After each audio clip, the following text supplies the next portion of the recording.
This is Mason Web TV, powered by HCC. The following presentation on Mason Web TV, powered by HCC, is being brought to you by Hood Canal Communications, committed to providing quality services that exceed customer expectations in voice, video, data, and customer service, keeping our community connected since 1934. Mason County Public Health and Human Services Prevention Education Partners Substance Abuse Prevention Coalition. Mason PUD 3, connecting our community with safe, reliable, economical, and sustainable services 24/7.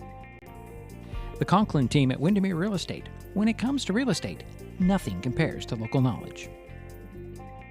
Mason County Public Utility District Number 1, Washington State's first public utility district, proudly serving the Hood Canal in Mason County since 1935. And Mason Health, united community, empowered people, exceptional health. Well, good afternoon, everyone, and welcome to McKenzie Stadium near the campus of Evergreen High School in Vancouver, Washington. Today, Mason Web TV, powered by HCC, continues coverage of the 2024 high school football season with a 3A Greater St. Helens League matchup between the Evergreen Plainsmen and the Shelton Highclimbers. My name is Diedrich Allen, and joining me for this broadcast is Jerry Apple. Here's Jerry. How are you doing, Diedrich? Good. Shelton is coming off its first win of the season, holding off Heritage last Friday, 28-19. The Highclimbers are 1-4 on the season, 1-0 in league play. The Climbers' non-league losses were 62-0 at WF West, 51-0 to Capital, 41-21 at North Thurston, and 51-7 to River Ridge. Evergreen has a 4-1 overall record. Last week, the Plainsmen knocked off Kelso 42-35 and are also 1-0 in GSHL play. In non-league games, Evergreen beat Westview, which is in Portland, 47-14, blanked North Thurston 49-0, lost at Puyallup 37-13, and shut out Union 18-0. As noted, both teams played North Thurston this season with differing outcomes, and there are, at least I can't find a record of the two teams facing each other before today. Jerry, what do you think? Well, I know this. Shelton has definitely improved. They got a lot of confidence after last week's game. They've got great coaches. I think they got some streets, and I think they're going to be competitive tonight, hopefully. And there's a lot of unknowns for us about this 3A Greater St. Helens League and the teams down here in the Vancouver area, because they don't get the press that everybody else does, it seems. And so the records may not mean anything, as we found out with Heritage. They came in undefeated. Well, we're going to learn a lot from tonight's game on how much Shelton has improved and what type of teams they are down here in the Vancouver area. I've been really pleased with the improvement, though. I can't state that enough on how our team is improving, just doing better. Doing better, and we make the trip down to Vancouver. We'll have more. The kickoff, the coin toss, all of this kind of stuff coming up from McKenzie Stadium in Vancouver. Coming up on Mason Web TV, powered by HCC. Back in a moment. What if suddenly the Northwest lost all hydropower? Half of our local energy would instantly disappear. 34 billion watts, gone, just like that. All that clean, renewable energy would immediately be replaced with fossil fuels. So greenhouse gases would instantly rise. Our global temperature would have nowhere to go but up, and up, and up. And our electric bills would grow as quickly as our carbon footprint. Because without hydropower, 80% of the renewable energy that we currently rely on would be gone. Thankfully, hydropower remains. Clean, abundant, affordable, and 100% carbon-free. Our power is water.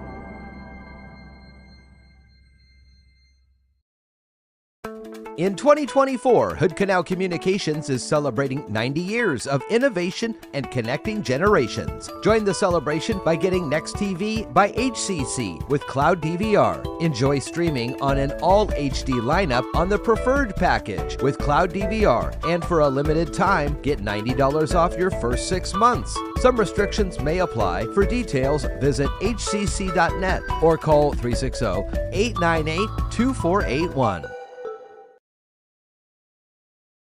With all the question marks and uncertainty that surrounds today's real estate market, it is nice to know that there is a local team that has the experience with all types of markets to ensure you make a sound decision, whether selling or buying.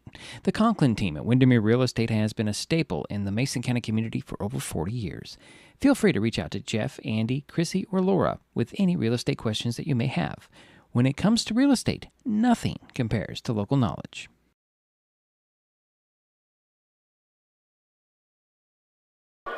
And we're back here at McKenzie Stadium in Vancouver. Before we move on and talk about football, I got to mention this. The general election is November 5th, and the League of Women Voters of Mason County is giving voters an opportunity to engage with the candidates during their Speed Dating with the Candidates Forum next Thursday, October 17th in the Mason PUD 3's auditorium.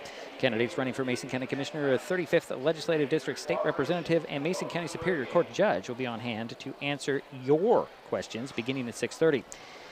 Hear directly from the candidates face-to-face as they discuss issues that matter most to you.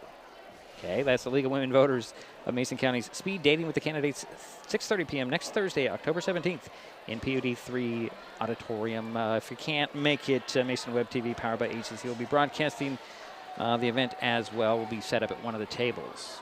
So we'll talk more about that as time allows. That's the Speed Dating with the Candidates next Thursday. So back to football, Jerry. What do you expect out of this? You haven't really had a chance to see Evergreen and the Plainsmen. I did watch one game, and they run a lot out of the shotgun, and nothing really stood out as. Was it a balance attack? I would have to say it was, because I didn't really see anything that just stood out. Like, they throw a lot to this, or like Heritage did a lot of wide receiver screens, yes, and that sort of thing. I didn't see that so much out of Evergreen. I think they just have a wide open playbook, or maybe they have a set number of plays. I don't know. There was nothing that just stood out to me of what they do. So we're going to find out what they're going to do against the Highclimbers. We know about the Highclimbers. Shelton pretty much runs everything offensively out of the pistol. They do a lot of wide receiver screens. They rely on the run. The typical things that Shelton has always done. They've done a good job of alternating their running backs. That's one thing I've noticed between Knight and Morford. Those two especially. You throw Green in there every once in a while, and Gooley for those short yardage stuff. Yeah. So they're fresh. You know, right. They'll be in there for maybe a series, and then they alternate. And I see Gott gaining a lot of confidence. Right. That's one of the reasons why I think they're just improving so much. And I don't know if they have any injuries. Yeah, we didn't get an opportunity to talk to the coaches because we got here actually at the very same time, because we got turned around. And we ran in here, and there's the bus, there's the coaches, there's everybody getting off the bus, and we didn't really have an opportunity because they sent us up to the top of the hill to get into the stadium instead of down at the lower end. But I think they're pretty healthy. It seems that way. From looking at the numbers out there, and I was really impressed in practice.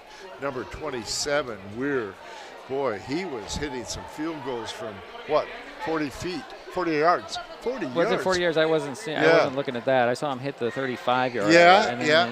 And he moved back a little bit. Yeah, he was doing 5-yard intervals. And so I was impressed with that. And I was also watching number 7, Phipps, and he was punting really well. Well, like we've talked about Phipps, when he punts and he has people running at him, he seems to punt better.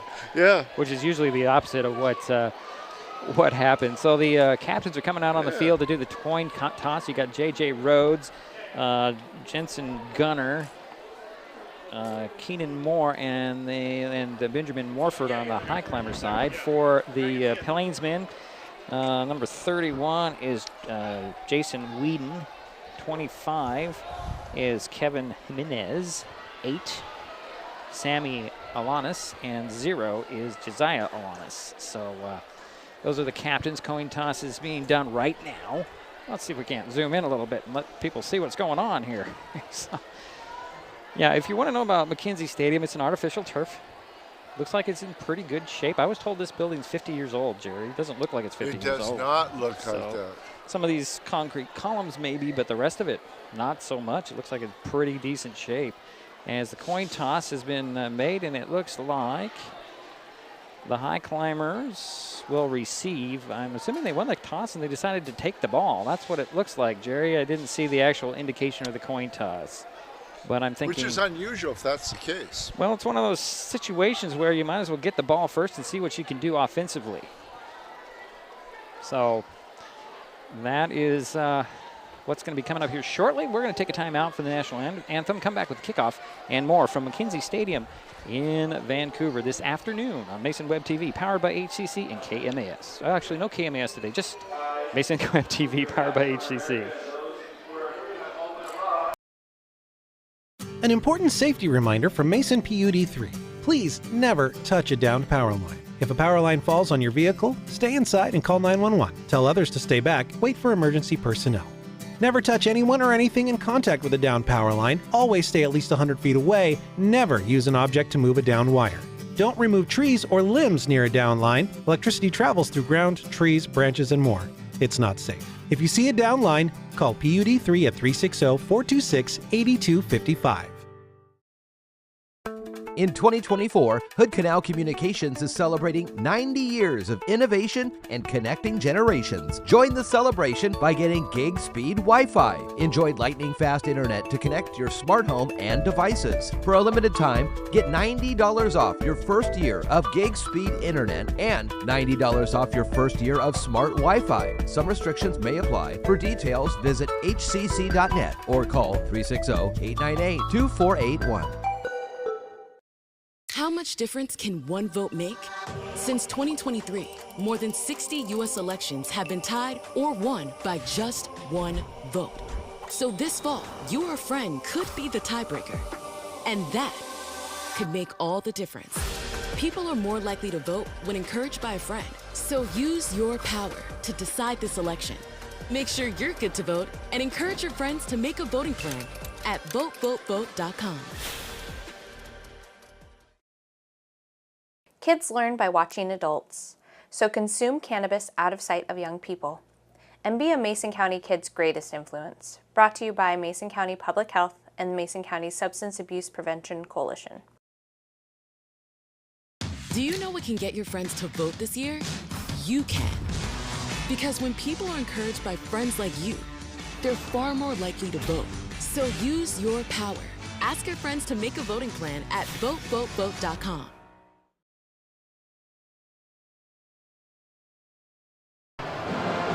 And we are back at McKenzie Stadium. Diedrich Allen, Jerry Apple in the stands. Very noisy here, Jerry. Yeah. Especially when the band started playing. I told Jerry the band's coming in with this metal roof. It's going to echo around and ricochet. And boy, it was hard to hear my commercial breaks on the playback. So the Highclimbers get the ball to start the ball game. Got to say, it's a pretty decent position that we have here at the top of the stands. Very high traffic area, however. A lot of people behind us. This is a doubleheader. Go ahead, Jerry. 70 degrees right now, game time, and a little bit of wind looking at the flag. And so we're going to see about Morford and Brotherton. They're standing inside the 10 for waiting for the kickoff here. I was going to finish my thought. This is a shared stadium. There's 4 schools that share this stadium: Evergreen, Mountain View, Heritage, who we saw last week, and Union, which I believe is a 4A school. They all play and share this stadium with Evergreen obviously, and Evergreen High School is like a block up the hill behind us. So we're going to get this thing underway here shortly. As Kevin Jimenez, he'll tee it up at the 40, and again, he's going to be kicking it to Morford and Brotherton back at their own 10-yard line. Morford, I should say, on the far side. Brotherton, I combined their names for some reason, Jerry.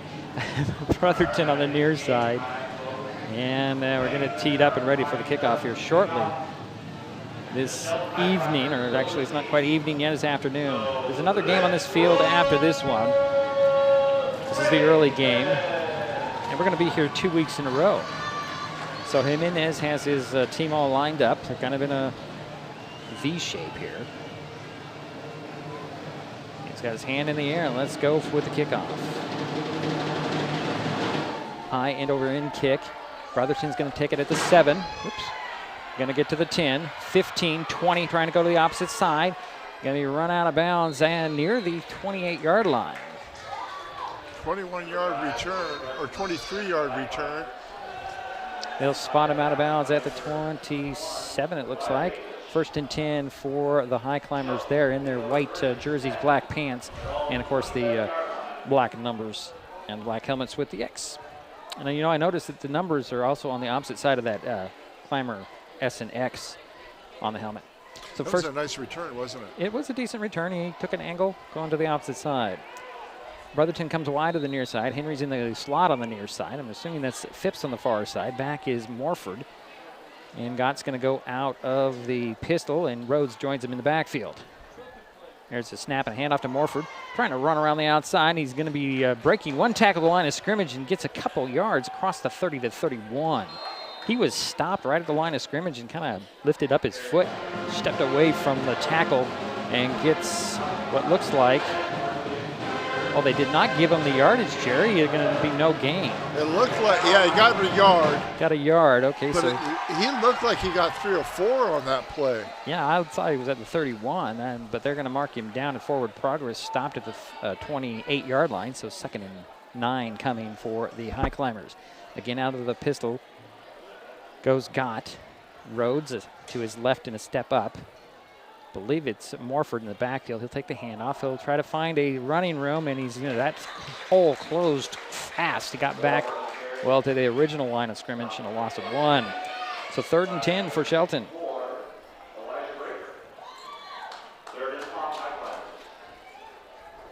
We're just underway, 11:20 to go first quarter, no score. For opening possession for the ball game in the Highclimbers. They elected to take the ball here after winning the toss. Brotherton the wide out, Henry in the slot, and we're going to have a flag and a false start. Yeah. Although I don't think that was really a false start, as Henry was just taking a step back, and I think they got him for the false start.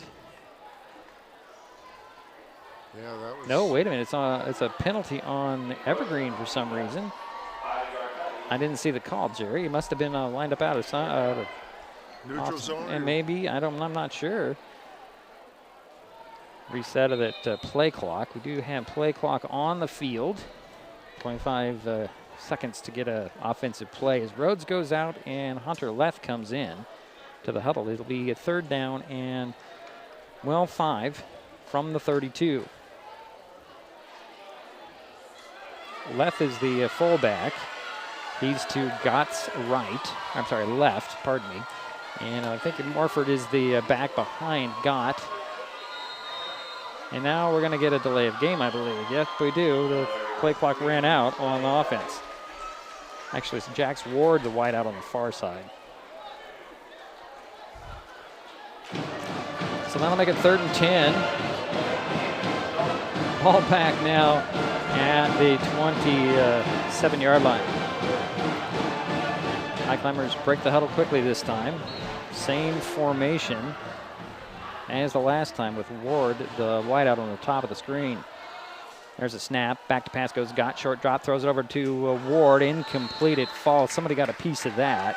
And Ward couldn't gather it in. And here comes the punting unit. So Phipps will come in to boot it away for the Highclimbers. And looks like Josiah Alanis will be the deep man, although he's standing about midfield. Now he's going to back up a little bit more. So Phipps is on to punt it away on a 4th and 10. There's a snap. Not much of a rush. Gets off a high one. Deep, and Alanis will take it at the 37. Get around the outside to the 50. He's going to be stopped and drug out of bounds in the Highclimber territory at the 48. 1st and 10 for the Plainsmen. 36-yard punt. So we're going to look at the Plainsman offense for the first time today. I'm not really sure. This is senior afternoon or senior night for Evergreen, so I'm not really sure if they're going to change up their starting lineup in any form here. And everything I've gathered could be all wrong, Jerry. As they're going to go full house backfield, out of the gun, max protection, I should say a receiver on each side.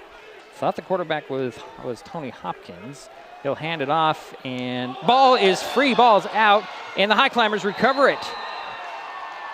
Troy Green's one that fell on the ball in Plainsman territory, and the Highclimbers get the ball right back. Not really sure who the ball handler was, Jerry, but he lost it, poked out of there, and the Highclimbers are back in offense. Good field position. Excellent field position. 1st and 10 on the Plainsman 47-yard line. Right below us. Gott goes again out of the pistol. He's got receiver on the near side. That's Brotherton. Henry in the slot. Out of the backfield goes Morford. He'll get a little swing pass to him, some screen, and Morford got some running room inside the 45 to the 42. A good opening salvo. Pick up a 5. So call it the 2nd and 5 from the 42. Sorg will come in. Knight will come in for the Highclimbers.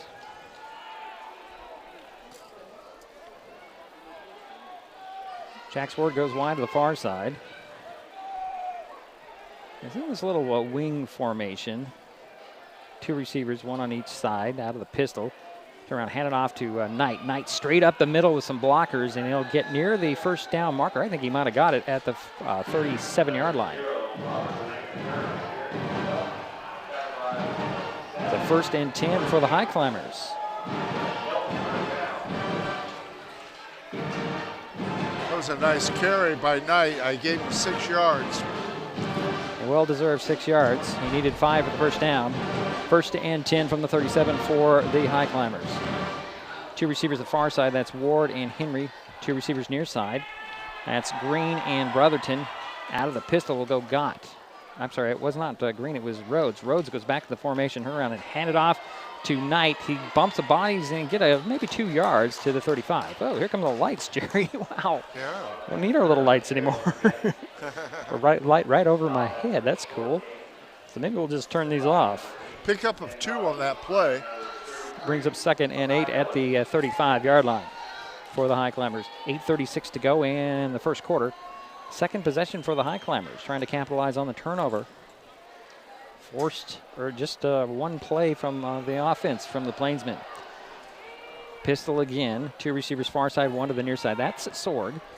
Henry and Ward go wide to the far side. The back, I believe, is Knight. No, it's Green. Green will go out of the formation. Hand off to Rhodes, right up the middle on the fullback run to the 30. He's going to be dropped there. And a gain of 4 on the play. 31 is where they're going to spot him down. Trying to do a little quick hitter on the defense there, and got 4. It's 3rd and 4 coming. Sorg goes out. Brotherton back in.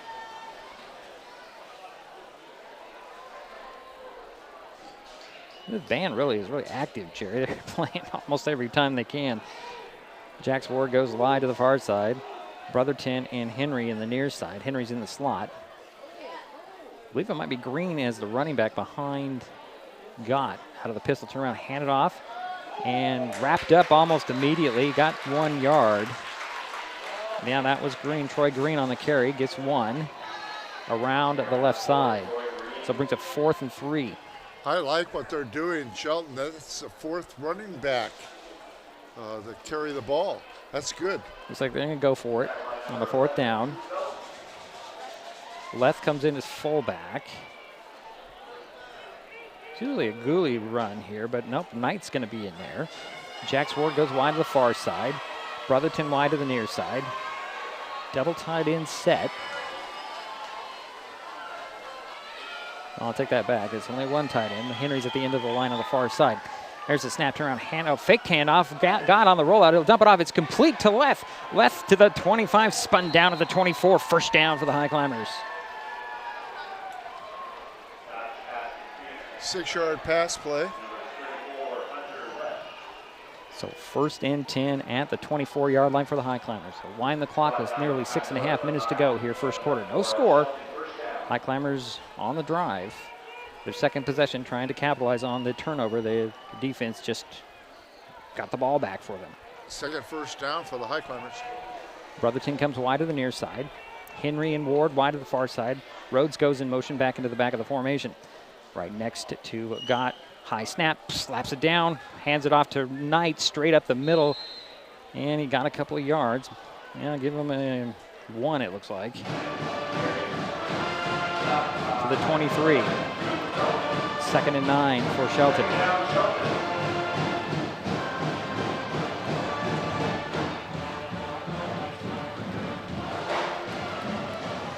I tell you, that band is having fun down there. Yeah, they are. And they're a big band, too. Yeah, they do. We can hear it here. 2nd down and 9 for Shelton. Brotherton, Henry from outside in on the near side. Ward on the far side. Is going to be a false start here, as I think Green took off a little too early. Let's see what the official call is. Well, maybe it's not. Oh, they're going to say there might be some blood on a player's knee.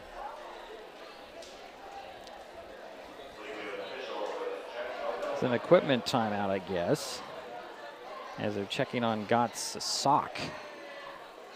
You know, I think there is a rule in the rule book that you can't show too much of your leg, Jerry, on your pants.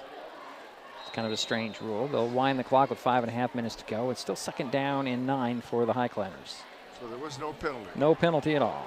Just a equipment timeout. Got to go out of the pistol, same formation.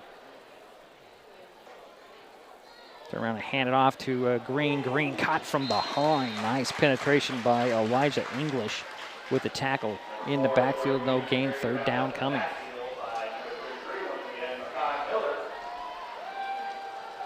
That's 3rd down, and they'll spot the ball down at the 22. So I guess he did get a yard, Jerry. He did. Okay. Boy, it looked like he had a hole there. Boy, it closed up pretty darn quick. That's what seems to be the issue here. So 3rd down and 8. Pistol again for Gott. Brotherton and Henry wide to the near side, bottom of the screen.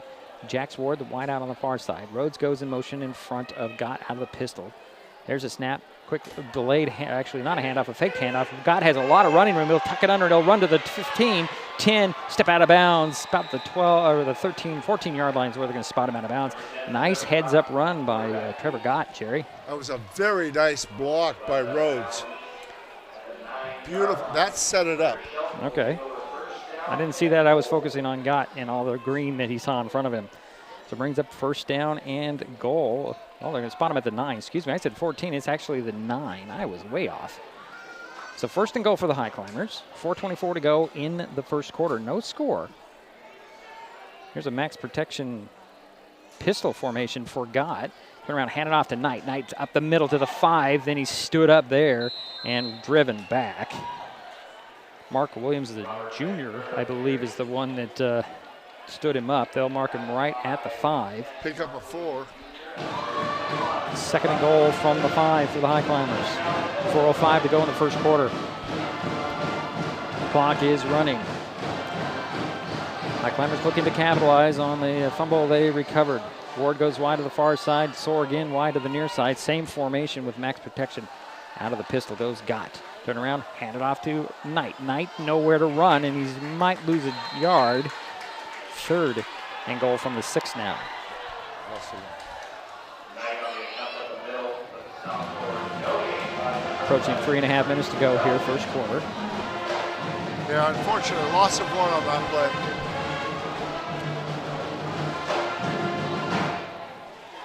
You're going to bring Green in as the tailback.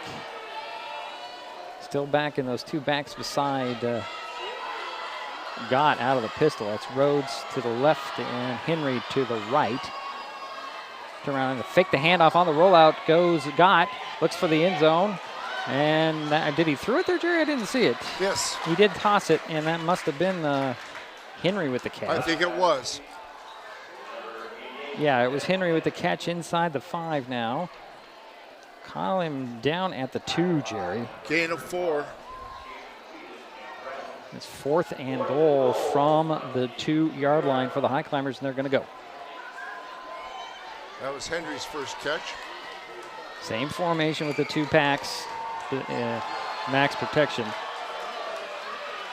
Ward, the wide out far side. Handoff, and this is going to be a run by, I think it was Green on the run, and he's going to be stopped at the 1. So over on downs it goes, and Evergreen takes over on their own 1-yard line.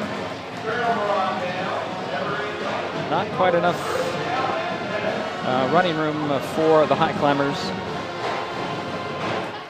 It was a nice sustained drive. Unfortunately, couldn't punch it in. Yeah, they got 44 yards on it, the drive, but yeah. So the Plainsmen are going to come back out on offense. They had 1 possession and fumbled the ball away, and they'll get another possession. Yeah, I believe now here comes the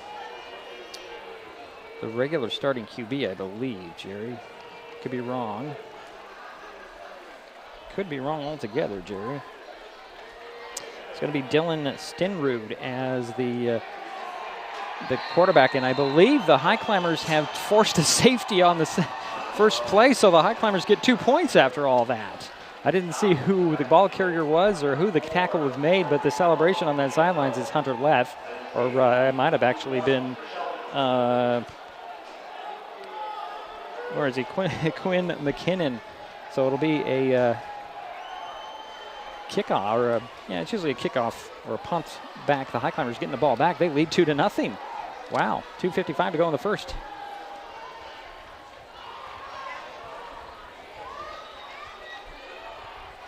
So the Highclimbers getting ready to get the ball back as they just forced a safety. I didn't see who made the safety, Jerry. Did you? I did not. So Evergreen will be kicking it or punting it from the 20. I believe so. They have a choice whether they use the tee or they can use their punter. Right. So 2:55 to go here in the first quarter, and the Highclimbers have a 2-0 lead. I can imagine they're probably going to kick it. That's my guess. Well, your guess is as good as mine. We do know one thing. Brotherton's going to go back deep and wait for this kick. And Brotherton's had some nice returns this year. He's standing in the about the 30-yard line. I think they're short a man as he's telling his sidelines, and here he comes. Yep. I believe it's Henry coming off the sidelines. Could be wrong. Yeah, it's going to be Bennett Henry back there with... That's unusual. Yeah, Cody Brotherton. And they're going to tee it up at the 20, as Jerry explained. And this is Kevin Jimenez. He's a senior. 5'10", 165, if you're interested. That's the information I have. 2:55 to go here in the first quarter. 2-0. Shelton with an early lead. Here's the run up on the kick. Another high end-over-end kick. It's going to be short. Brotherton will pick it up at the 31. Get to the 35, trying to get to the outside. Going sideways now to the 40. And he's going to be run out of bounds at the 42, 43-yard line. 44 is where they're going to mark him. 13-yard return. 1st and 10 for the Highclimbers. The last drive started at, the 47, and they got to the 1. This drive is going to start at the 44. They're on for 44. See if they can add a few more yards. They have a 2-point lead after the safety. The defense is pretty much dominated. Cody's had 2 nice returns. 2 receivers to the near side, 1 to the far side, pistol formation. Running back, I believe, is Knight. It is. He's going to go out. It's going to be a quick hit handoff, and it's to Rhodes. Rhodes spun down right after he got the ball. And that tackle was Trevor Perkins with a 1-yard loss. So 2nd and 11 from the 43. Left comes in as fullback. See what other changes were made in that substitution. And Jax Ward, the wide out. Left, the halfback. I believe it's going to be Morford in the backfield. 10 on the play clock. Forgot out of the pistol. There's a snap, turn around, hand it off. This is Green actually on the carry. There's a banging of bodies. He got back to the original line of scrimmage. However, there's a flag on the play. Happened pretty quick after the handoff, Jerry, so I'm thinking it might be a hold. Yeah, I'm pretty sure you're right. Like they say, you can call a lot of holding throughout the game. I say on every play pretty much. So they're discussing whether they want to take the yards or take the play.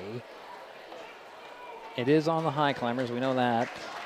And it looks like they might be taking the yards. I would think they would take the yards. It's going to be a hold on the Highclimbers. That'll march them back 10 yards from the end of the play. Repeat second down. It'll be second down and 21. 22, it looks like. Ball spotted at the 33-yard line. 2 minutes to go in the first quarter. Shelton up 2-0 after the safety.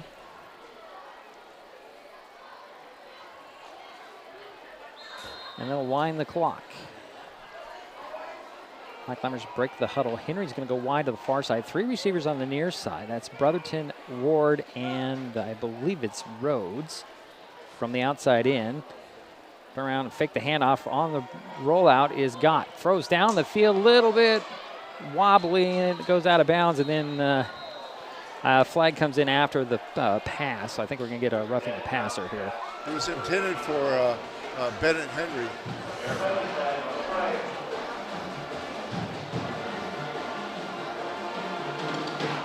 We're waiting for the call. I'm assuming this is going to be roughing the passer.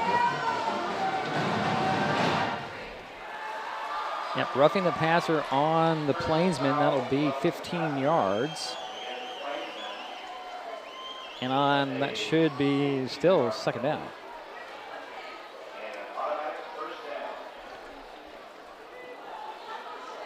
Should make it, second down and 7. Ball will be spotted at the 48 now.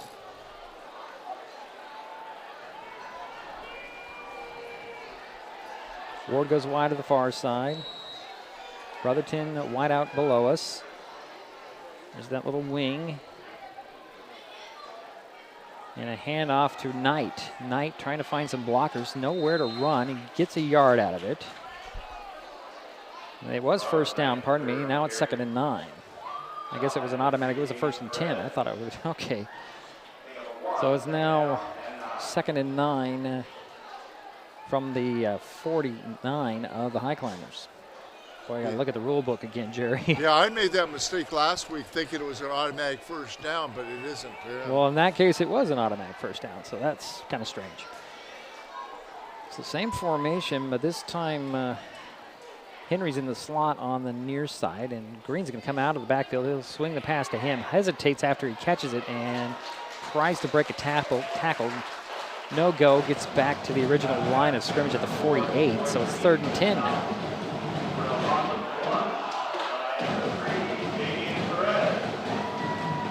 After a loss of 1. Left comes in, Rhodes is going to go out. God is 3 for 5 in the passing game.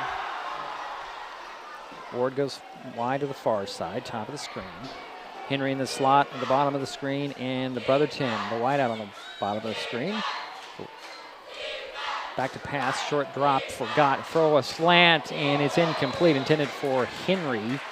Henry couldn't complete his route as a defender was right there kind of blocking his way. So it's going to be a punting situation for the Highclimbers. 13 seconds remain in the first quarter. 2-0 is our score. Shelton with that safety. That's the only points so far in this ball game. And it's a 4th and 10 for Shelton, and Phipps is on to boot it away. Here comes the rush, high, spiraling kick, fair catch called for, and it'll take a bounce for the Highclimbers inside the 15, all the way down to just outside the 10. That's where the Plainsmen will start with the ball, but they'll start the second quarter with the ball as the clock runs out on the first quarter. So we're through one. Shelton with a 2-point lead, 2-0. This is Mason Web TV, powered by HCC. Mason County is a very special place. When you're looking for sound real estate advice, pick the team that has called Mason County home for 5 generations. The Conklin team at Windermere Real Estate is always thrilled to help you buy or sell real estate in our area. Whether it is Hood Canal, Harstein Island, Matlock, Tahuya, South Puget Sound, or Shelton, the Conklin team at Windermere Real Estate has the experience you can trust. Remember, when it comes to real estate, nothing compares to local knowledge. An important safety reminder from Mason PUD 3. Please never touch a downed power line. If a power line falls on your vehicle, stay inside and call 911. Tell others to stay back. Wait for emergency personnel. Never touch anyone or anything in contact with a downed power line. Always stay at least 100 feet away. Never use an object to move a downed wire. Don't remove trees or limbs near a downed line. Electricity travels through ground, trees, branches, and more. It's not safe. If you see a downed line, call PUD 3 at 360-426-8255. Start of the second quarter, 2-0 Shelton. The Evergreen Plainsmen take over with a 1st and 10. They'll spot the ball at the 10-yard line. Well, make it the 11. Nose of the football just outside the 10. 42-yard punt by Phipps. 42 yards. So shotgun for the Plainsmen. Taking the passers, Jaden Bauman gets the snap, hands it off. Nowhere to run, and nice tackle, open field on the running back, number 12 with the carry. That's Jason Bethune. He'll tackle for a loss, and I believe that was Hunter Leth.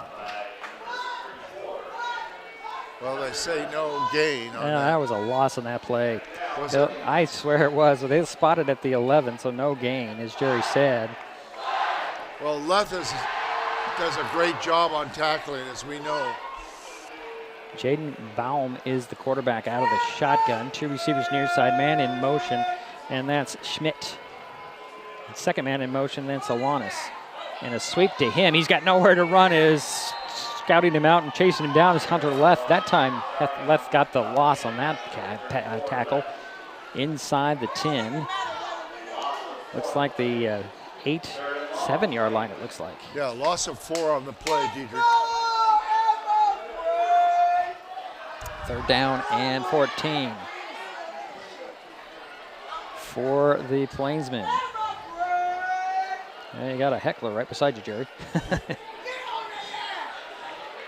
Out of the shotgun goes Jaden Baum.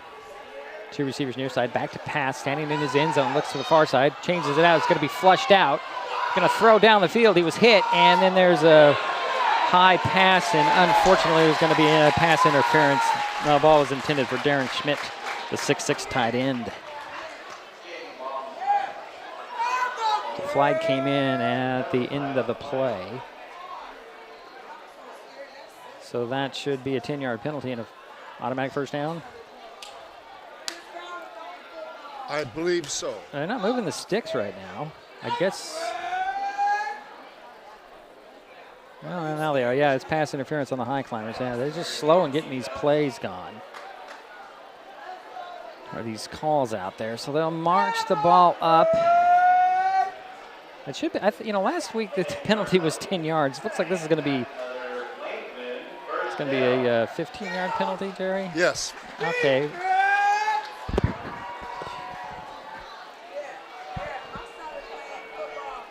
All right, so it's 1st and 10. I'm going to have to mute a mic if she doesn't move along. Out of the shotgun. Back to pass, a throw around there. That time it's complete to number 7, and that's Thaddeus Pruitt. Gets across the 30 to 31. 9-yard pass play.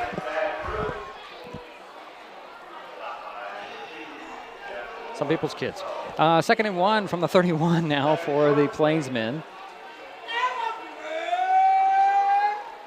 High snap, handled well, handoff this time, and getting the 1st down to the 34 is number 12 on the carry is James Bethune. He's up to the 35, they'll spot him, 1st and 10.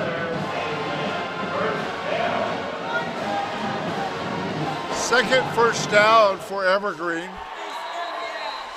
And we have, they're letting the substitution come out. Can you move along, please?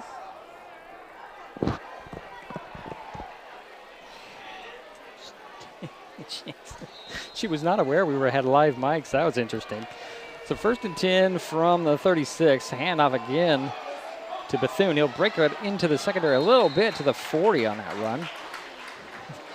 Thank you, Jerry, for getting her to move along. My pleasure. It'll be 2nd down and 5 for the Plainsmen. Who was the carry? 12. Thank you.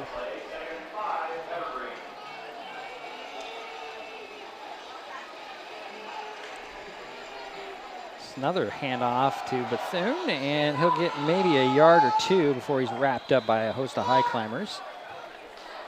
Across the 40 to 42, so it's 3rd down and 3. Maybe 4. Let's see. 1, 2, 3. Okay. So 3rd and 3 from the 42 are the Plainsmen. Jaden Bauman out of the shotgun again. Back to pass. Throws over the middle. It's complete there to Alanis. Alanis breaks it into the secondary. 40, 30, 20. He's going to score. Touchdown, Plainsman. That's Terrence Sarion, excuse me, number 1. I thought it was a 0. It's number 1, Terrence Sarion with a TD. 58-yard touchdown run. And that makes it 6 for Evergreen, 2 for Shelton. Point after coming. Jimenez is coming on to kick the 1-point extra point.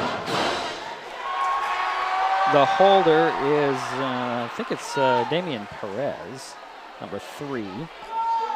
See who the long snapper is.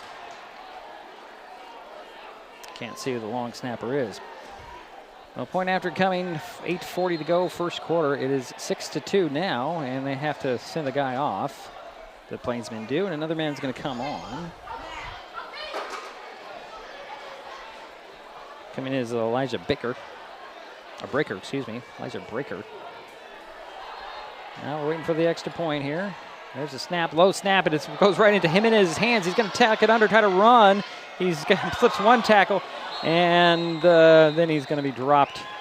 And that extra point is no good. So the Plainsmen have a 6-2 lead with 8:40 to go in the second quarter. This is Mason Web TV, powered by HCC. Back in a moment.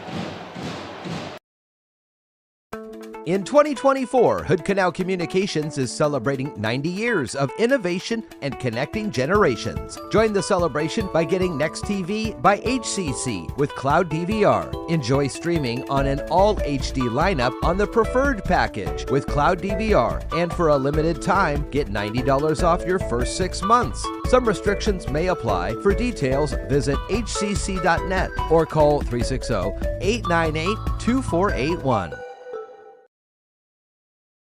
And we're back. Score, Evergreen 6, Shelton 2. The Plainsmen are going to kick it off to the Highclimbers here. 8:40 to go in the half. The quarterback is 2 for 2 for Evergreen on that 58-yard pass. Wow. Well, you got to give a lot of that 58 yards to Sarion. Oh, the speed? Yeah, the speed and the running ability to get through the coverage. So Jimenez has a teed up at the 40, waiting to boot it back to the Highclimbers. Well, up to that play, the game had been dominated by Shelton. That's right. So Brotherton and Ward are back deep.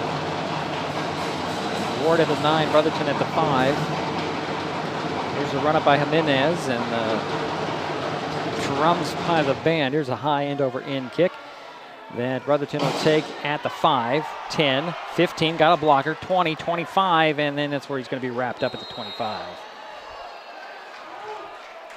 Well, a 55-yard kickoff and a 20-yard return by Cody Brotherton. Highclimbers will start out on their own 25, 1st and 10. 8:33 to go in the half. Plainsman with a 6-2 lead on the Highclimbers. Shelton with the ball. Highclimbers been managing to get some yardage here, but they haven't been able to get all. They got down to the 1 on their 1 drive.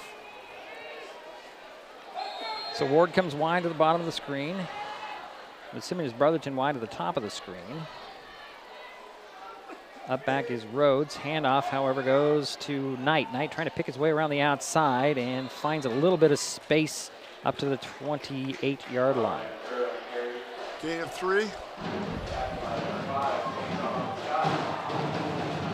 Knight trying to let those holes develop, and they're really slow at developing, Jerry. And boy, not a whole lot of running room there. 2nd down and 7, excuse me, from the 30 or from the 28.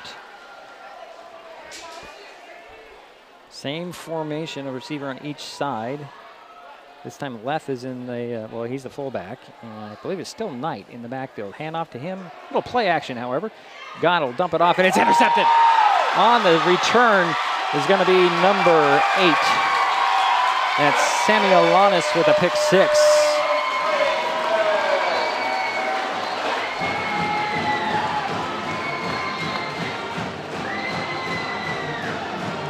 So that makes it 12-2.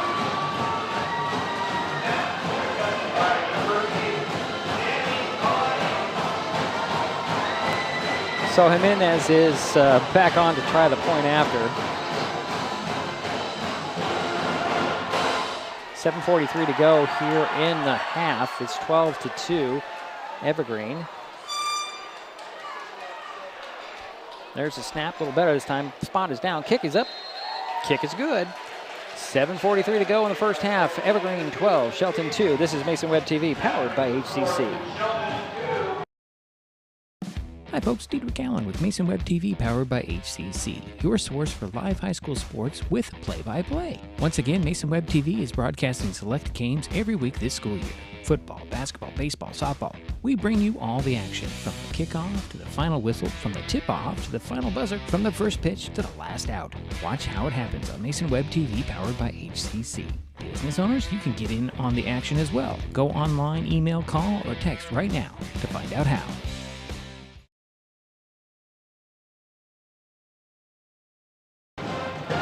And a pick 6 for the Plainsmen. They go up 11 now. They're 13-2 is the score.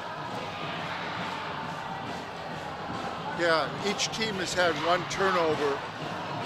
Evergreen had a fumble, and of course we just had an interception from Shelton. So Jimenez has it teed up at the 40 to kick it back to the Highclimbers. Brotherton and Ward standing at the 10 to wait for this kick.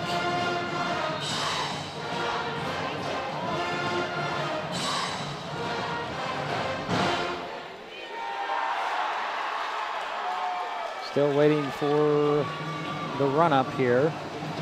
And the drums come out from the Evergreen band, which is to our Boy, they are active. They are extremely active.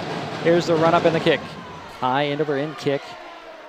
Brotherton will take it at the 7 to the 20 now, trying to break it outside. Gets across the 20 to the 23-yard line where he's driven out of bounds. 16-yard return by Cody Brotherton. 1st and 10 for Shelton. They'll spot it at the 24. Knight comes in as the running back.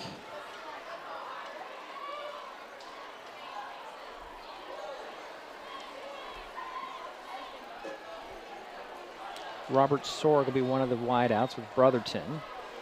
I'm wrong, these are going to be the tight end. I thought he came out there. I guess he's not out there at the moment. It's actually Bennett Henry in the slot on the far side with Brotherton, the wideout.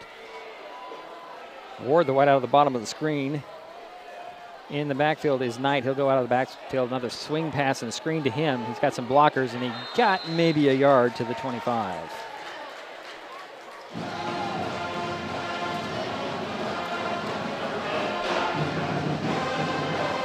Actually, give him 2, Jerry, on the little swing pass. It's 2nd and 8 from the 26.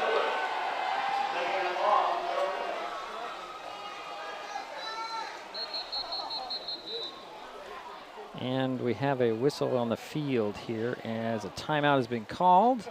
And it'll be a high climber timeout with 7:11 to go in the half. The score is Evergreen 13, Shelton 2.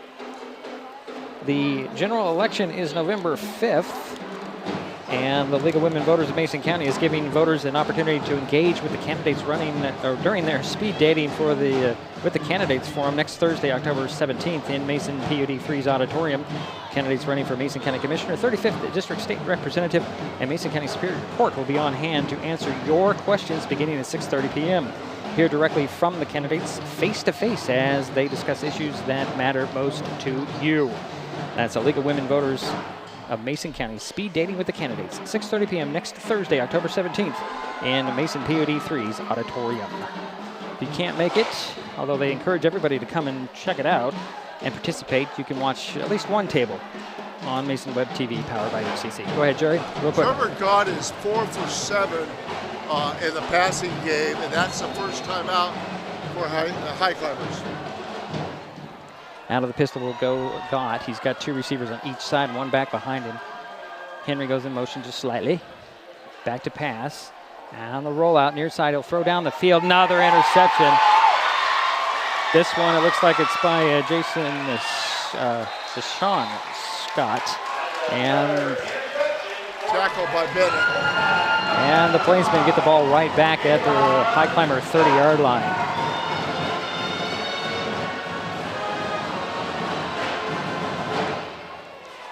Just under 7 minutes remaining here in the first half, and it's 13-2. And the Plainsmen are get back on offense. Excuse me, I cannot get the words out today, Jerry. This band's got me all out of sync, I think. That was a second interception for the Plainsmen. So Jaden Baum will head out at quarterback. Running back beside him is going to be Bethune. 2 receivers near side, 1 to the far side. Back to pass goes Baum. Looks down the middle, throws to the end zone, got a guy wide open. Touchdown. Turion again, 30-yard strike.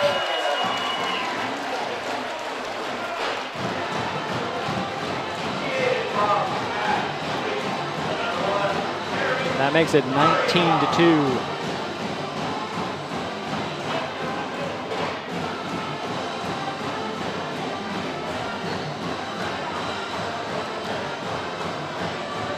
Kevin Jimenez is having a workout here as of late. Waiting for the snap. Spot is down, kick is up. Kick is good. Make it 20-2 with 6:53 to go here in the half. This is Mason Web TV powered by HCC. In 2024, Hood Canal Communications is celebrating 90 years of innovation and connecting generations. Join the celebration by getting Next TV by HCC with Cloud DVR. Enjoy streaming on an all HD lineup on the preferred package with Cloud DVR. And for a limited time, get $90 off your first 6 months. Some restrictions may apply. For details, visit hcc.net or call 360-898-2481. Well, another quick hit for 6 points, or 7 points, I should say, by the Evergreen Plainsmen. They're leading 20-2. 6:53 to go in the first half. Second touchdown pass to number 1. He's already caught. He's already received 88 yards on 2 targets. And 2 touchdowns, right? Yeah, 2 targets, 2 touchdowns. You're right. 88 yards, yeah, that's a lot in a quarter and a half, basically. Yeah, 58 and 30-yard receptions. So Jimenez has it teed up at the 40 to kick it back to the high climbers. Ward on the far side, Brotherton on the near side, standing at the 12.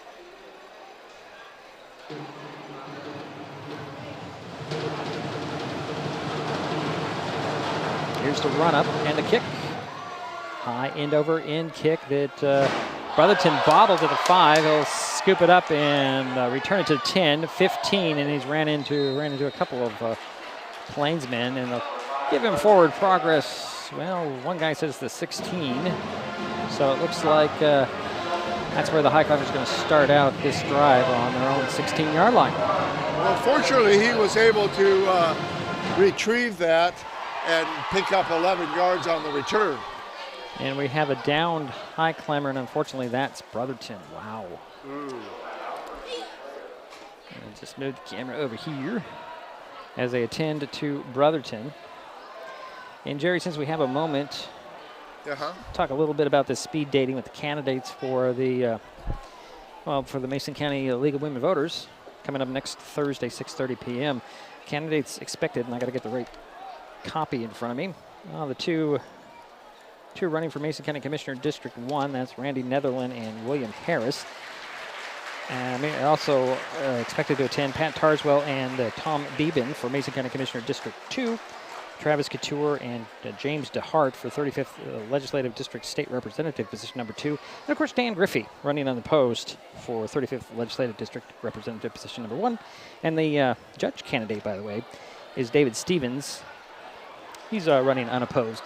He's in position, I want to say 1. Looks like Cody Brotherton at the very end there was able to walk off on his own, but we'll see.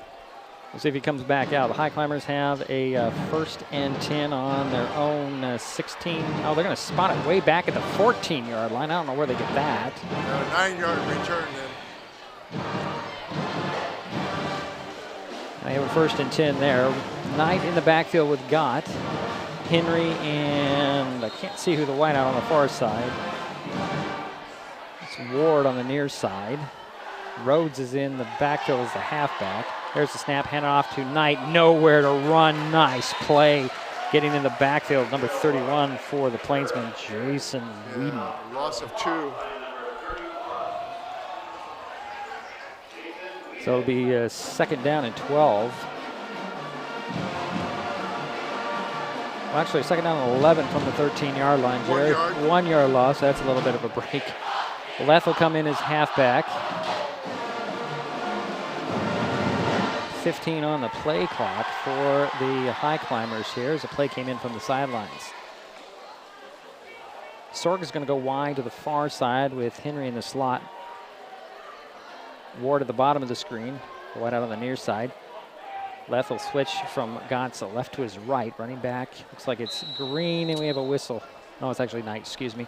But there's a, is there a flag on the play? There's a delay of game on the Highclimbers. So now marching back 5. So 2nd down and 17 coming. That's the 3rd penalty on the Highclimbers for 20 yards so far. Ball back at the 13-yard line. 5:55 to go here, first half. Evergreen 20, Shelton 2. Highclimbers with the ball. And a 2nd and 17. Got out of the pistol, turns around, and he fakes the handoff. Going to go on the rollout. Got some running room. He's going to tuck it under. He's going to run 10, 15, 20, steps out of bounds, and a flag goes flying. I think they're going to get a block in the back or something on that sideline. Got the crowd to react on that hit, on that block. And the refereeing crew is going to huddle up and discuss this one.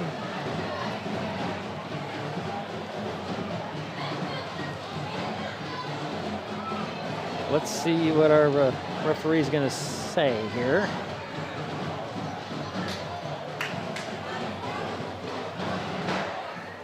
Oh, they're going to get a head-to-head on the helmet-to-helmet on Shelton.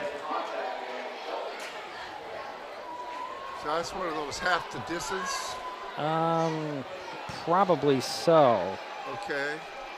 Going to put the ball back at the 8-yard line. All right. Still 2nd down, though. It's like 2nd and 15.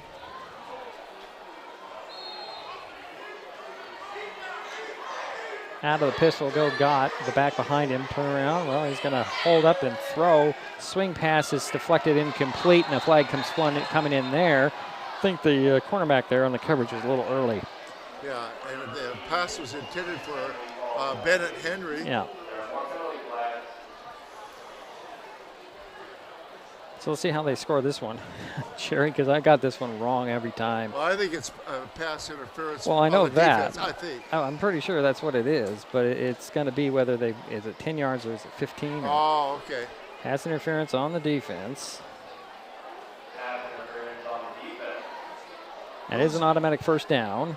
They'll put the ball all the way up to the 23-yard line, it looks like. So that's a third first down, if that is a first down. Well, They haven't the referee did indicate first down, but they're not moving the sticks. Now I'm really confused. I'm going to have to go. Well, they moved the sticks, but they did not change the down marker. It's going to be 2nd and 1, 2nd and 2 from the 23. He did indicate first down, so I'm not really sure what's going on down there. Green goes out of the backfield, handoff to left, straight up the middle, first down run to the 28, I should say. And that's what will be dropped after the first down.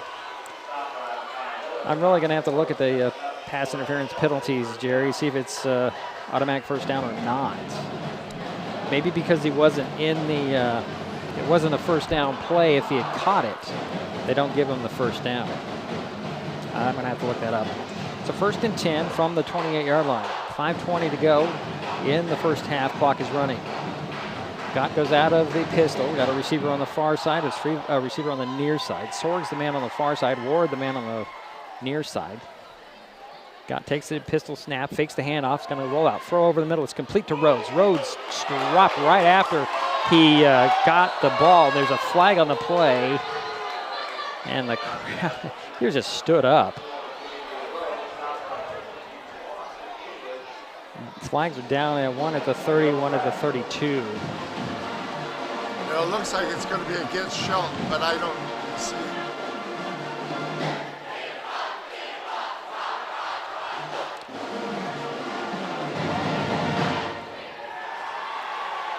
So what is our penalty here?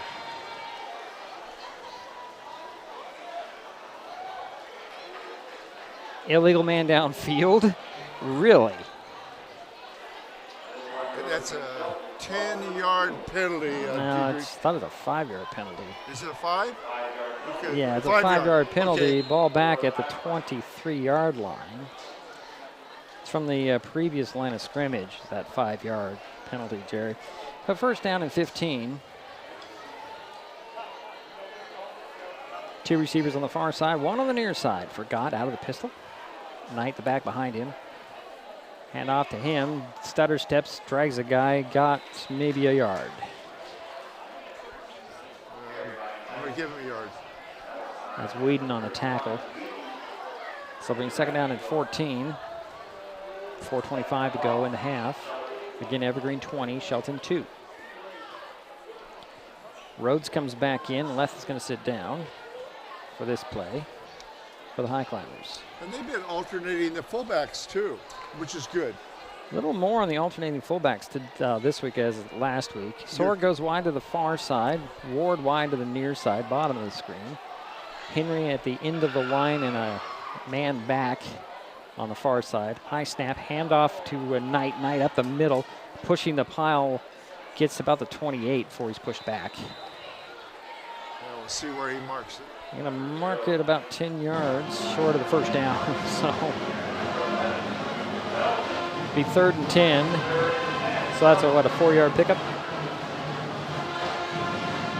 3rd and 10 from the 28. 3.5. Go ahead, Jerry. I'm sorry. Knight has 20 yards so far on 9 carries, and I do apologize. No, it's all right, Jerry. I was just going to say 3:20 to go here in the half. Evergreen with a 20-2 lead. Unfortunately, I'm sitting in front of Diedrich, and I should be watching him. You can't turn around and, I mean, it's just the way I set things up today. And we're going to get a timeout by the Highclimbers here on the field. 3:06 to go here in the half. It's their second timeout. Jerry holds up his fingers. Oh, you know what? I'm sorry, folks. I had that stupid graphic up the whole time. I very apologize here. There's too much going on for me today, I guess. You're doing a great job, Diedrich. Keep it up. Hey, every Friday, MasonWebTV.com provides helpful driving tips with the Wise Drive, a weekly column by Doug Dahl, a communications lead for the Washington Traffic Safety Commission and a self-confessed traffic safety nerd. The Wise Drive is like Dear Abby for driving. The column is driven by reader questions, but also covers current traffic safety issues. The Wise Drive appears in numerous newspapers in Washington State and is posted to MasonWebTV.com every Friday. So about 1:30 in the morning tomorrow, you're going to see a new column by Doug Dahl. And the topic, I know what the topic is. It is 2 right turn lanes and red lights. You just have to read the column to understand what that's about. You can make a right turn after you stop. So the Highclimbers have a 3rd and 10 from their own 28-yard line. 2 receivers far side, 1 to the near side. Pistol forgot. Back to pass he goes, a little bit of pressure, throws down the field, and it's going to be caught on an interception, and it was Ryder Anthony Kepler with the pick, number 4. Yeah, he got 1 foot in, didn't he? Didn't need anything but that, but wait a minute, go back, Jerry. There's a flag on the play, back at the line of scrimmage, and we have a downed Highclimber as well. Oh. I think that might be Gott, Jerry. Oh, no. He's taking a couple of hits today. I'm going to sort out what the injury is and the penalty as well. So I'm thinking that the Highclimbers keep the ball. But we still have no indication of the penalty. Well, if the penalty goes against Evergreen, right? Yeah. Okay. They're attending to the downed Highclimber, who I do believe is Trevor Gott. He's been hit a couple of times. Pretty hard. There's a lot of hard hitting going on both sides of the ball today. And we're still waiting for the flag and them to attend to the downed Highclimber. Training staff out there. Coach Monroe also out there, so I'm pretty sure this is Trevor Gott. Let's hope he just gets up and... Well, we hope so. Hopefully maybe it was had the wind knocked out or something. I don't know. Well, they spot the ball all the way up at the 43-yard line, Jerry, and they're going to get 1st and 10 for the Highclimbers, so we know that's going to happen. So the penalty was on the Plainsman, and unlikely he's going to be roughing the passer. It's their second roughing the passer penalty of the afternoon. Automatic first down? Yes. And that would be a 15-yard penalty, I believe. And Trevor Gott is up. And he's going to head trot over to the sidelines. Well, he's walking off on his own. That's a good sign. Well, helmet's off, so I don't see anybody warming up on the sidelines.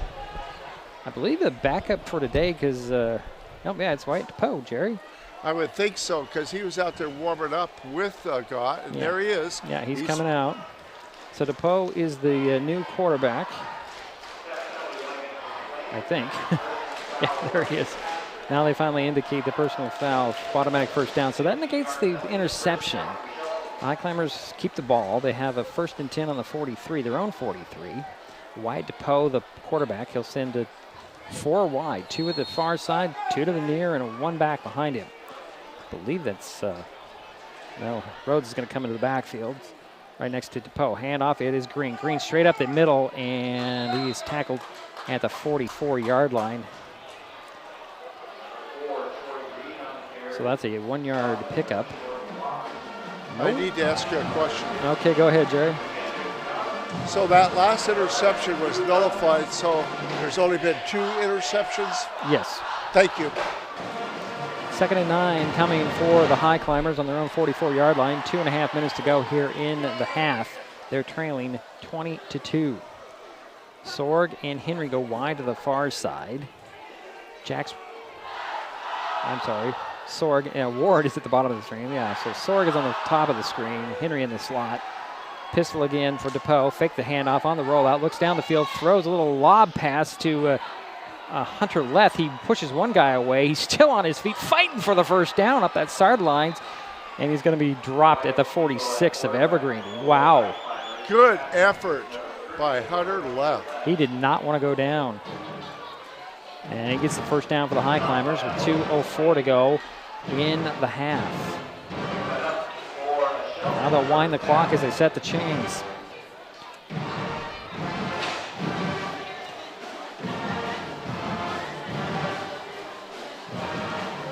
So Robert Sort goes to the top of the screen. Jax Ward comes wide to the bottom of the screen. It's a wing formation. DePoe, high snap, he loses sight of it, ball's free, fight for it, ball's still free, and the Plainsmen pick it up. Wow, now that fumble recovered by the Evergreen Plainsmen and a minute 33 remaining. Third turnover, unfortunate. Perez is credited with the fumble recovery, and the Plainsmen take over on their own on the Highclimber 36-yard line, 1st and 10. A little slow start for the Plainsmen, and they've just turned it on here. Well, that number 1 is so fast. Yeah, well, we'll see what they draw up here as they're going back to work on offense. Which is very evident in the way he's caught those 2 passes. Jaden Baum brings him off the sidelines with hash mark far side. 2 receivers to that short end of the field, 1 to the near side, and we have I think we're going to have the Highclimbers taking their last time out here. Let's see. Yeah, the Highclimbers took their final time out of the half. And hey, if you're enjoying this broadcast, please give us a like on your favorite social media. Use the handle @MasonWebTV to find us on Facebook, X, YouTube, and Twitch. Subscribe and follow Mason Web TV so you never miss anything. Also, thank our sponsors who are helping make this broadcast possible. They include Hood Canal Communications, Mason County Public Health and Human Services Prevention Education Partners, Substance Abuse Prevention Coalition, Mason PUD 3, the Conklin team at Windermere Real Estate, Mason County PUD number 1, and Mason Health.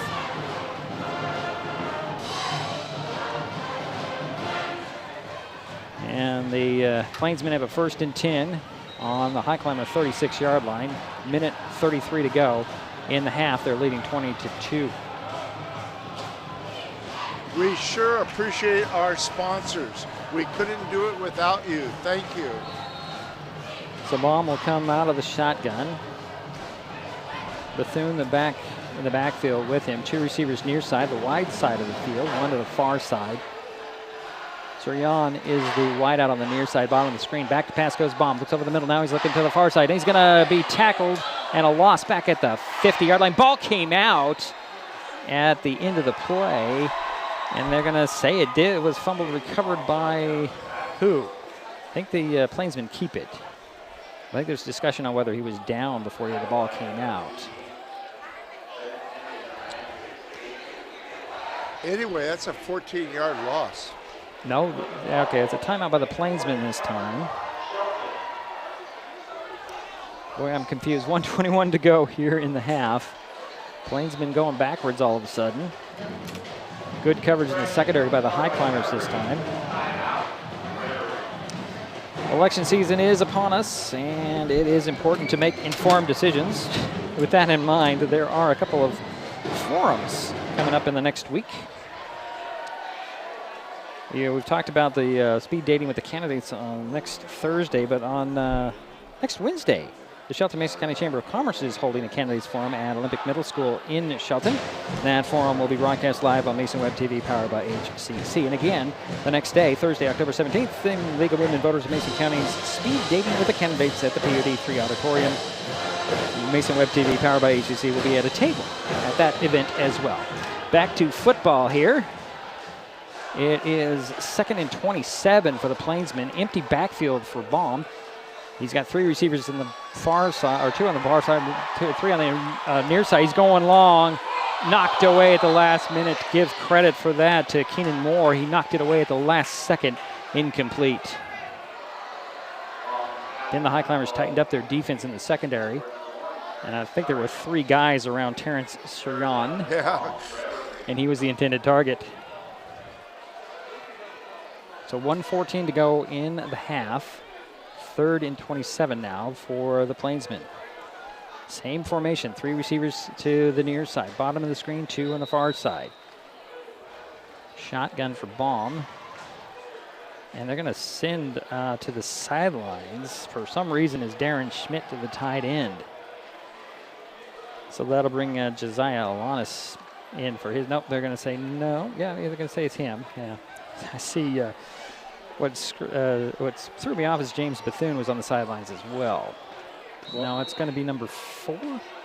Obviously, they're going to go deep again. Well, this time it's 2 by 2. Back to pass, goes bomb, looks, throws to the middle, it's complete. And down, what a nice little move by Sirion. He makes a couple guys miss, scampers up the sideline, gets out of bounds inside the 25. Now they're going to spot him out of bounds at the 26, Jerry. So it's 1st and 10 there for the Plainsman. 27 yards. 1:05 to go in the half. That was all number 1 there, Terrence Sirion. Boy.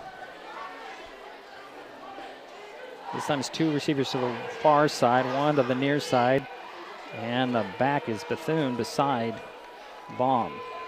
9 on the play clock. Back to pass goes. Baum looks over the middle, looks to the far side. It's complete out there to number 1 again, to the 20, 15, to the 10. That's where he's going to be slid down there. Terrence Sirion.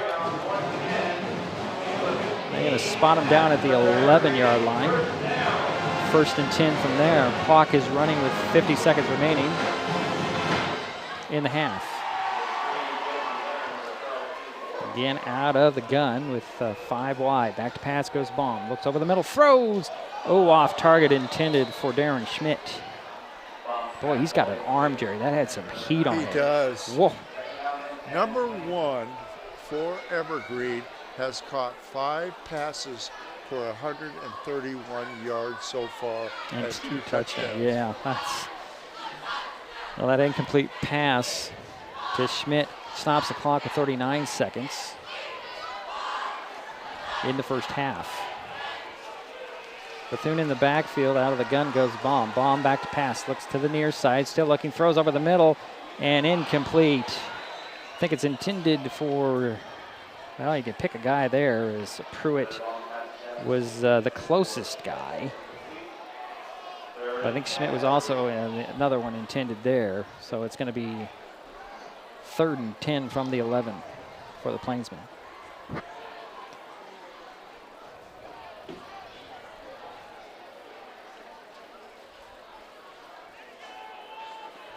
Same with the 2-by-1 for some reason in this last few plays. Out of the gun will go Baum, back to pass, going to roll out. Going to throw for the end zone. It is caught, and you guessed it, number 1, another TD. That makes it 26-2.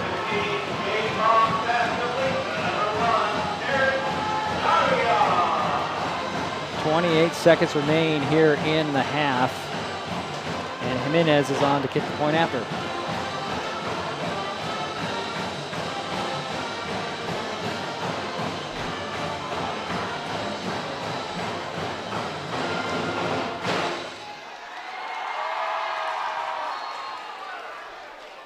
Well, waiting for the snap, and we're going to get a flag. I think the Highclimbers are a little off sides there. Let's see what they decide here on this penalty. 26-2 is their score. Kevin Jimenez looking to add another point.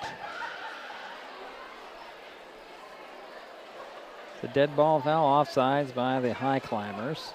It's going to be refused, so the try will go again. There's a snap, spot is down, kick is up. Oh, this one is not good. I think that spot was a little off. So the score remains 26-2 with 28 seconds left in the half. Kids can't tell when food or drinks include cannabis, especially when the package is fun and colorful. Remember to store in a safe place, out of sight and out of reach.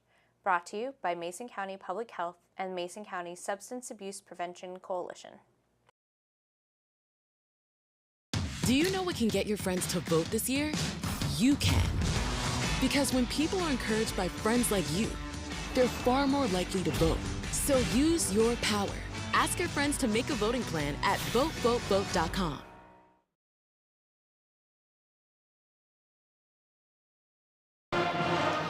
And we are back here with 28 seconds remaining in the first half. Evergreen 26, Shelton 2. Plainsman getting ready to kick it back to the Highclimbers. Gabe Gooley is back deep with Jax Ward, both standing at the 15-yard line. No Cody Brotherton, he's been out.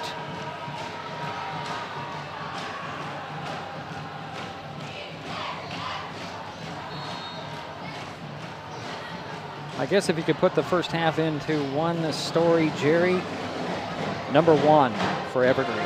3 touchdown. Yeah. Passes caught. 144 yards. Wow. That's a game for most players. Here's the punt up and the kick by Jimenez. High end over end kick. That'll drive Gooley back to inside the 5. He'll pick it up at the 2 to the 10, 15, 20. Runs over a guy, dives for the 25. Wow. Gabe Gooley just ran over somebody. Unfortunate in a green and gold uniform. And the Highclimbers will take over on their own 25-yard line. So who's going to come out as quarterback, Jerry? Looks like Trevor Gott's back in there. Well, he's going to come out. That's good that he's doing well. Or looked like he was running on full power. It did appear that way. It's hard to say because we're way up here. So 1st and 10 for the Highclimbers on their own 25-yard line. 22 seconds remain in the half. They're trailing 26-2. 2 receivers on the far side, 1 on the near side. Out of the pistol will go Gott. Turn around, hand it off to Knight. Knight just nowhere to run on this defensive line today. He does kind of eke out a yard to the 26. So the clock will run. The Highclimbers are out of timeouts, and that will be the half just right now. So we'll head to the locker room with Evergreen up to 26-2 on the Shelton Highclimbers. Let's see if the Highclimbers can make adjustments, try to defend number 1. This is Mason Web TV, powered by HCC. Back in a minute. Mason County is a very special place. When you're looking for sound real estate advice, pick the team that has called Mason County home for 5 generations. The Conklin team at Windermere Real Estate is always thrilled to help you buy or sell real estate in our area. Whether it is Hood Canal, Harstein Island, Matlock, Tahuya, South Puget Sound, or Shelton, the Conklin team at Windermere Real Estate has the experience you can trust. Remember, when it comes to real estate, nothing compares to local knowledge. An important safety reminder from Mason PUD 3. Please never touch a downed power line. If a power line falls on your vehicle, stay inside and call 911. Tell others to stay back, wait for emergency personnel. Never touch anyone or anything in contact with a downed power line. Always stay at least 100 feet away. Never use an object to move a downed wire. Don't remove trees or limbs near a downed line. Electricity travels through ground, trees, branches, and more. It's not safe. If you see a downed line, call PUD 3 at 360-426-8255.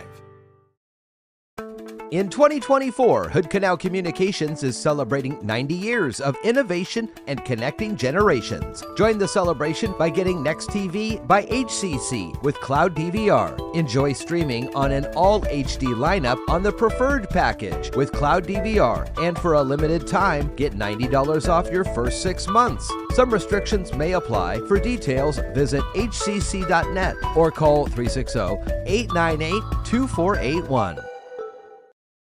How much difference can one vote make? Since 2023, more than 60 U.S. elections have been tied or won by just one vote. So this fall, your friend could be the tiebreaker. And that could make all the difference. People are more likely to vote when encouraged by a friend. So use your power to decide this election. Make sure you're good to vote and encourage your friends to make a voting plan at votevotevote.com.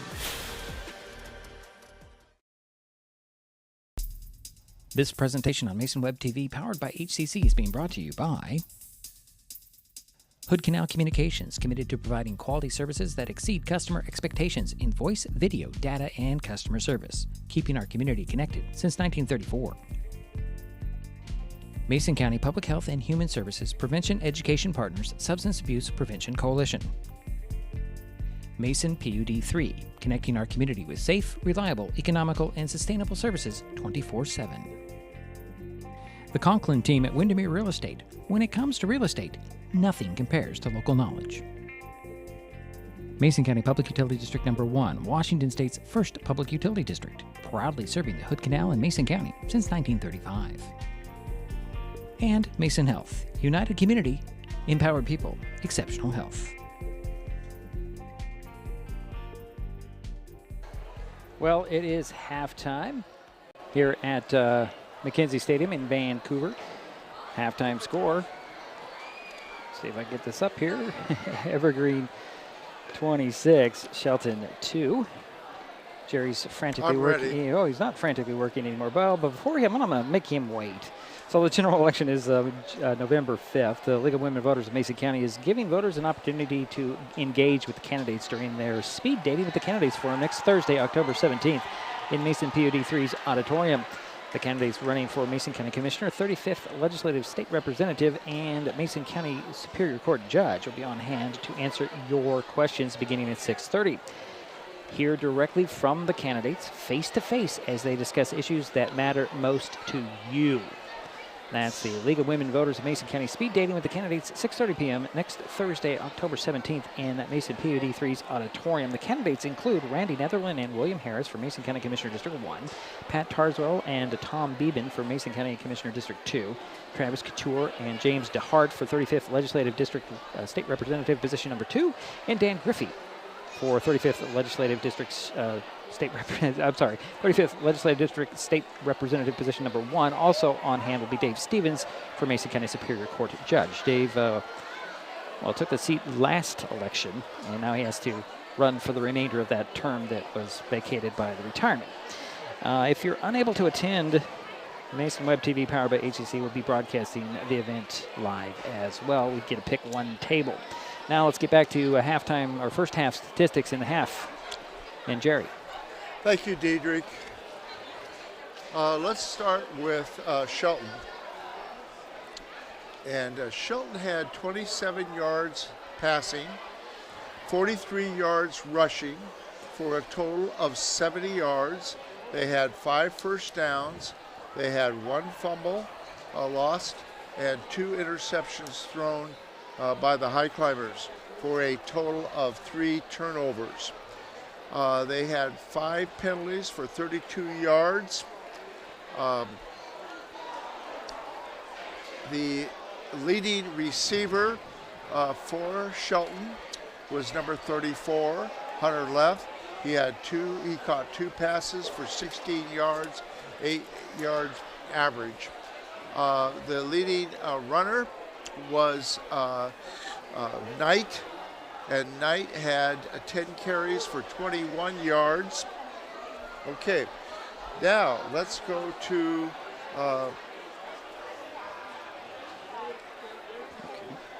Evergreen, right? Okay. Yeah. Sorry, all right. Jerry. That's okay. Evergreen had 138 yards passing. They lost 15 yards on rushing. That was due to the 1 fumble that they had that they lost.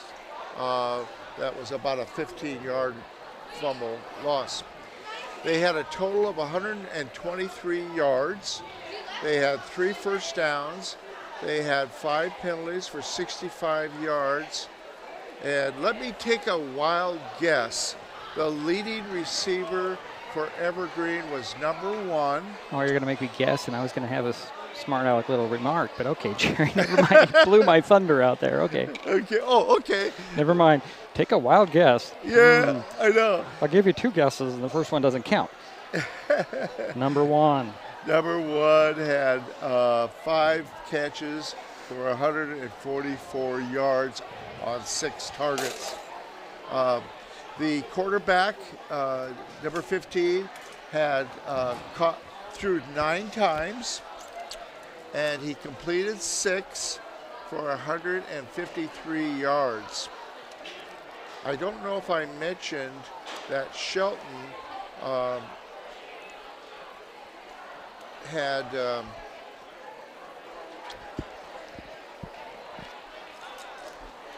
they were 5 for 10. Gott was 5 for 10. That includes the 2 interceptions. And like I mentioned, number 34 left was his leading receiver.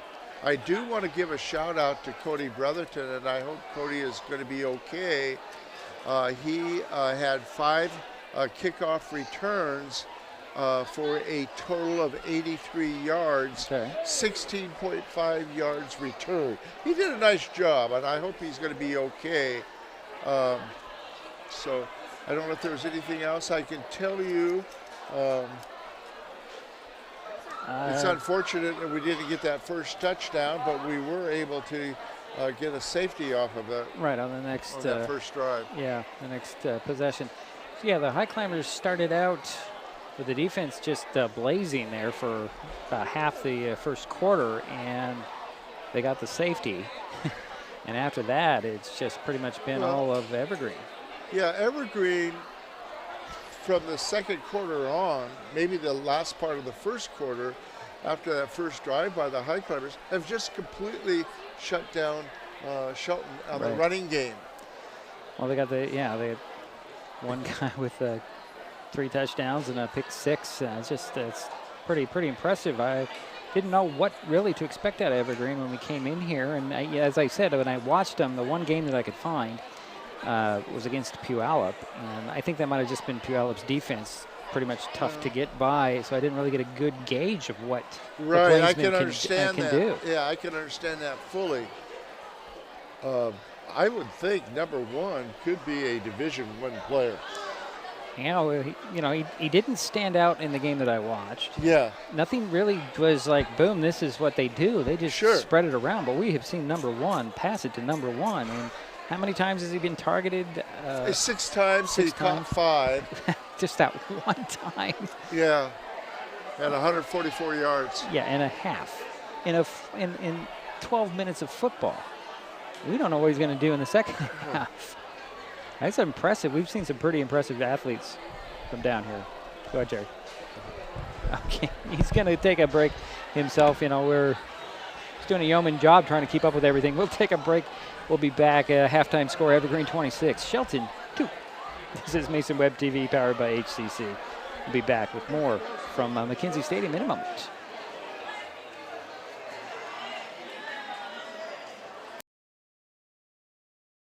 Mason County is a very special place. When you're looking for sound real estate advice, pick the team that has called Mason County home for 5 generations. The Conklin team at Windermere Real Estate is always thrilled to help you buy or sell real estate in our area. Whether it is Hood Canal, Harstein Island, Matlock, Tahuya, South Puget Sound, or Shelton, the Conklin team at Windermere Real Estate has the experience you can trust. Remember, when it comes to real estate, nothing compares to local knowledge. In 2024, Hood Canal Communications is celebrating 90 years of innovation and connecting generations. Join the celebration by getting gig speed Wi-Fi. Enjoy lightning-fast internet to connect your smart home and devices. For a limited time, get $90 off your first year of gig speed internet and $90 off your first year of smart Wi-Fi. Some restrictions may apply. For details, visit hcc.net or call 360-898-2481. Kids learn by watching adults, so consume cannabis out of sight of young people. And be a Mason County kid's greatest influence. Brought to you by Mason County Public Health and Mason County Substance Abuse Prevention Coalition.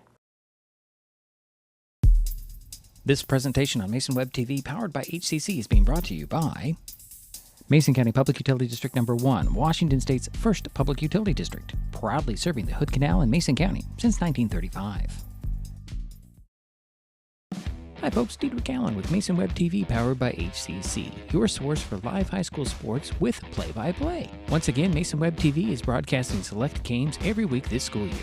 Football, basketball, baseball, softball. We bring you all the action, from the kickoff to the final whistle, from the tip-off to the final buzzer, from the first pitch to the last out. Watch how it happens on Mason Web TV, powered by HCC. Business owners, you can get in on the action as well. Go online, email, call, or text right now to find out how.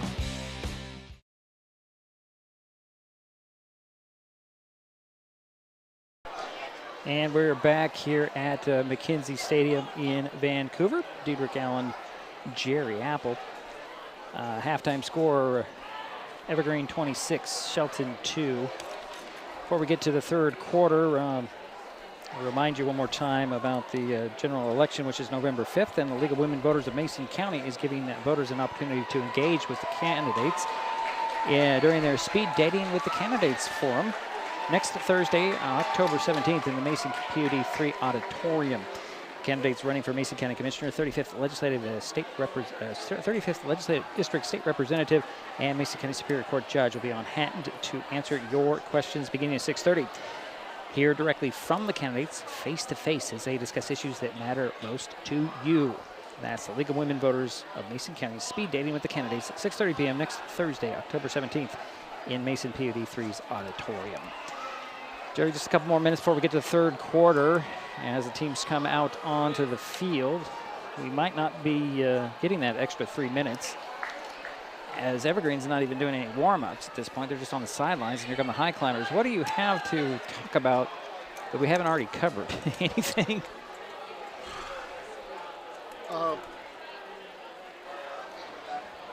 I'm just glad. I'm hoping that Cody's going to be okay. Cody Brotherton. He did some good things there in the first half, especially on the returns.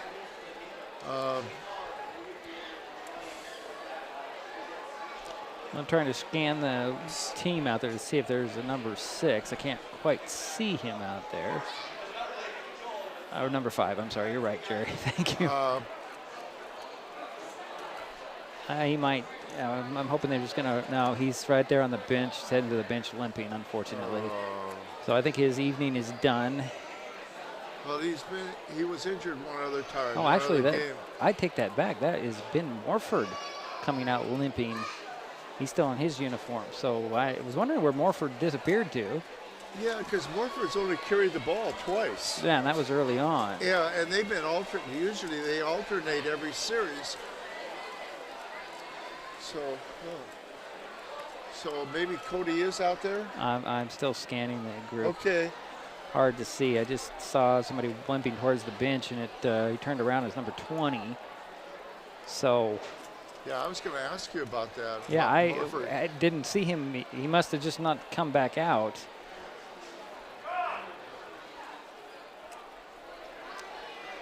Well, let's see if they'll put the 3 minutes back up on the. They usually do the 15-minute halftime is a usual period, and they just put 3 minutes back up on the scoreboard, so 3 more minutes to warm up.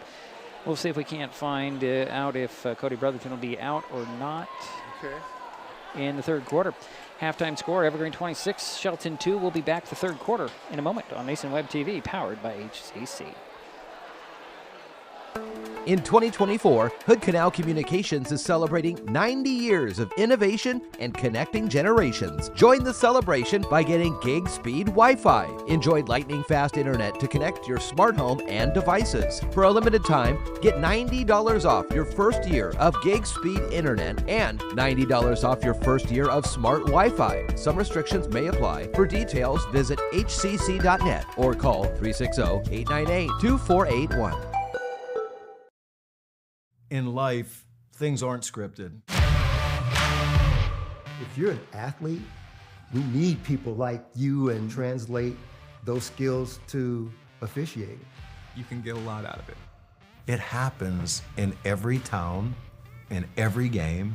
We never have a perfect game, but the rewards always outweigh the negativities.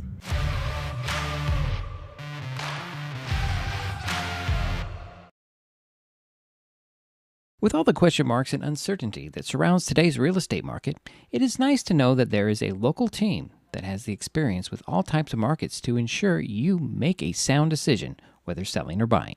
The Conklin team at Windermere Real Estate has been a staple in the Mason County community for over 40 years. Feel free to reach out to Jeff, Andy, Chrissy, or Laura with any real estate questions that you may have. When it comes to real estate, nothing compares to local knowledge. Kids can't tell when food or drinks include cannabis, especially when the package is fun and colorful. Remember to store in a safe place, out of sight and out of reach. Brought to you by Mason County Public Health and Mason County Substance Abuse Prevention Coalition. If you're enjoying this broadcast, please give us a like on your favorite social media. You can use the handle @MasonWebTV to find us on Facebook, X, formerly known as Twitter, YouTube, and Twitch. Subscribe and follow Mason Web TV so you never miss anything. And we are waiting for the start of the third quarter. 26-2, the Plainsmen will get the ball to start the third quarter as they are up by a bunch here. And Adrian Weir has it teed up at the 40 to get the third quarter underway. So who's back deep there, Jerry? We've got, it's like a 22 and 12. 22, I don't have a 22. Okay. Anyways, here's Weir with the run up on the 40-yard line. High end over end kick that will be taken at the 13. 20-25, slips a tackle, and then he's dropped. 14-yard return. First guy there, Vincent Walker was returning. Rondon Walker, so I have him down as number 88. So we have some missed numbers here. So the Plainsmen start out on their own 27-yard line, 1st and 10. Nice kickoff, 47 yards. So we'll see what kind of changes the Highclimbers did defensively to at least slow down number 1. Yeah. I'm going to say, I don't know if you can stop him, but I'm sure you can try to slow him down. Well, we can put our fastest guy on him. Maybe. So Baum will go out of the shotgun as he has all day. And we're going to have a whistle and a clock and a flag right away. I don't understand why people can't go elsewhere to get into these seats. And Jerry's going to be crowded out and people are knocking stuff off his table. Maybe next week when we're here, Jerry, I'll move you up a place, a spot. I don't know. Or stay out of this room. I don't know. All right, so there was, I'm not really sure what that delay in action was. Back to pass goes Baum. He's going to throw. It is complete, and Suryan with a catch up across the 30 to the 32. I see what they're doing with number 1, Jerry. They're putting 3 guys around him, not covering him, just surrounding him, kind of playing a one-man zone. Well, 5 yards on that catch. So 2nd down coming. Ball at the 33-yard line. We're going to call it 2nd and 4. Again out of the gun. Handoff this time to Bethune. He makes a guy miss, gets the 40, across the 40 to the 43-yard line. However, there are 2 flags on the play. 1 back at the line of scrimmage, 1 up at the 40. Now let's sort this one out. Well, 1 will be holding. Let's see what the other one is.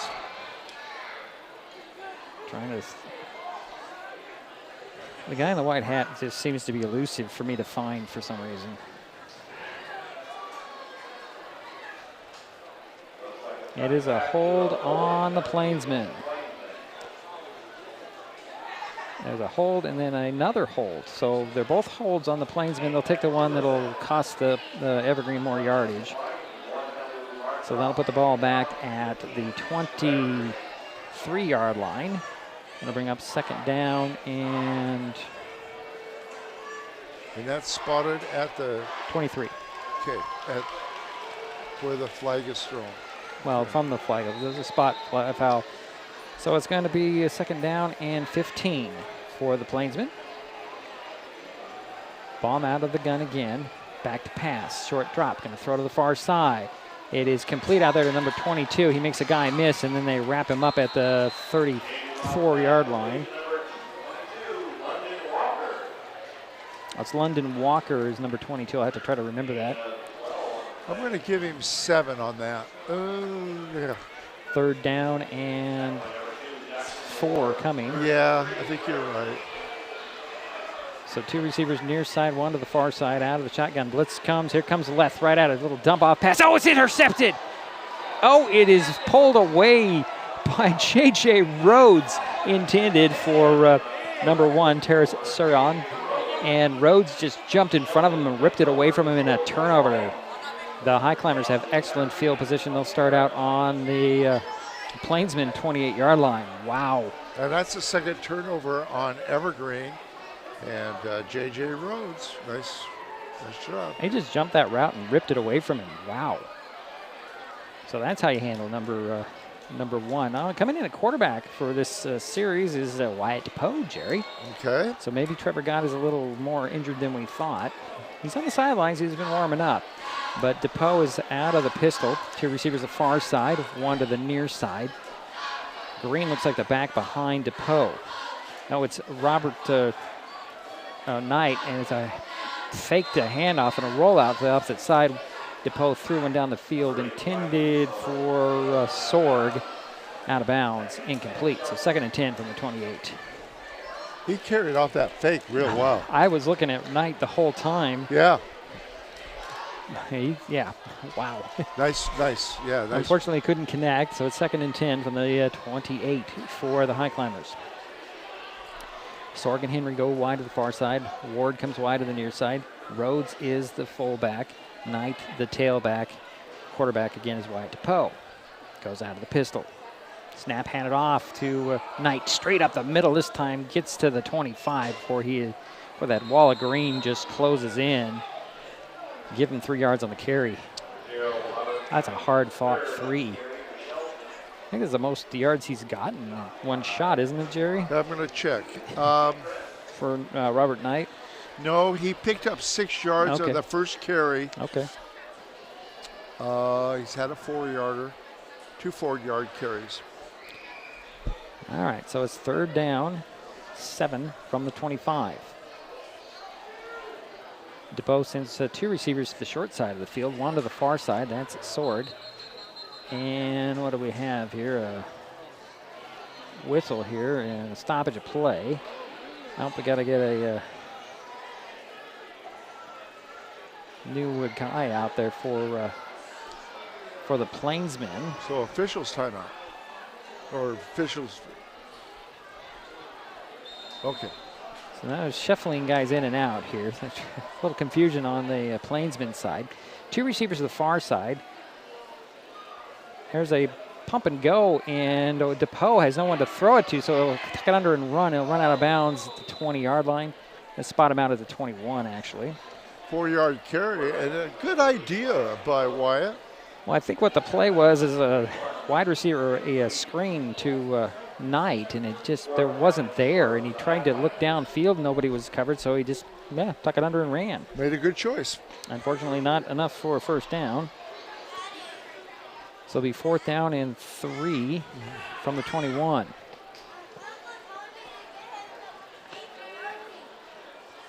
Climbers break the huddle. Sword goes wide to the far side. Ward wide to the near side. Left, I think it's left beside DePoe out of the pistol. Knight, the running back, and there's a flag on the play.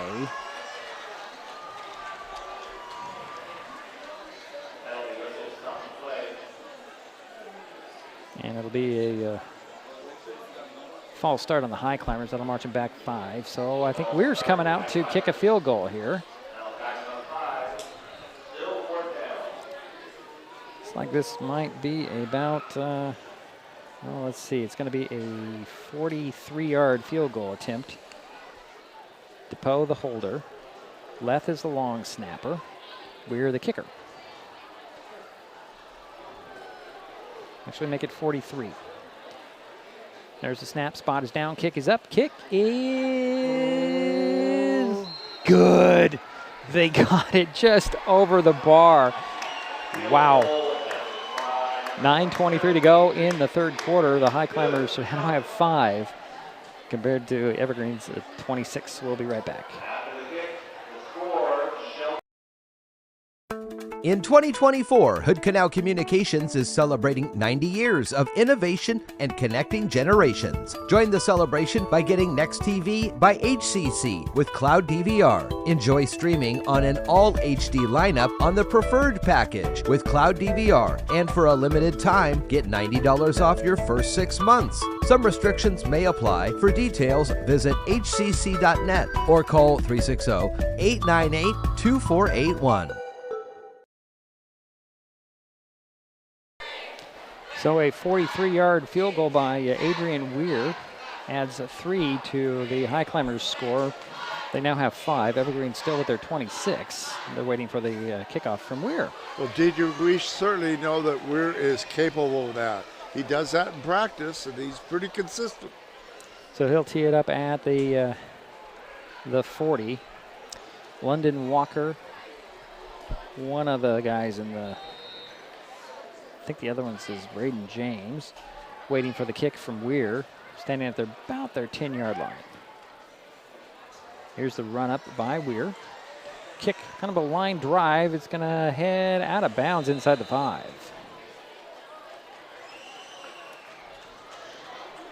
So that should give the Plainsman the ball at the 40, if I'm remembering the rule right. I could be wrong. I'm always wrong on this out of bounds kick penalty.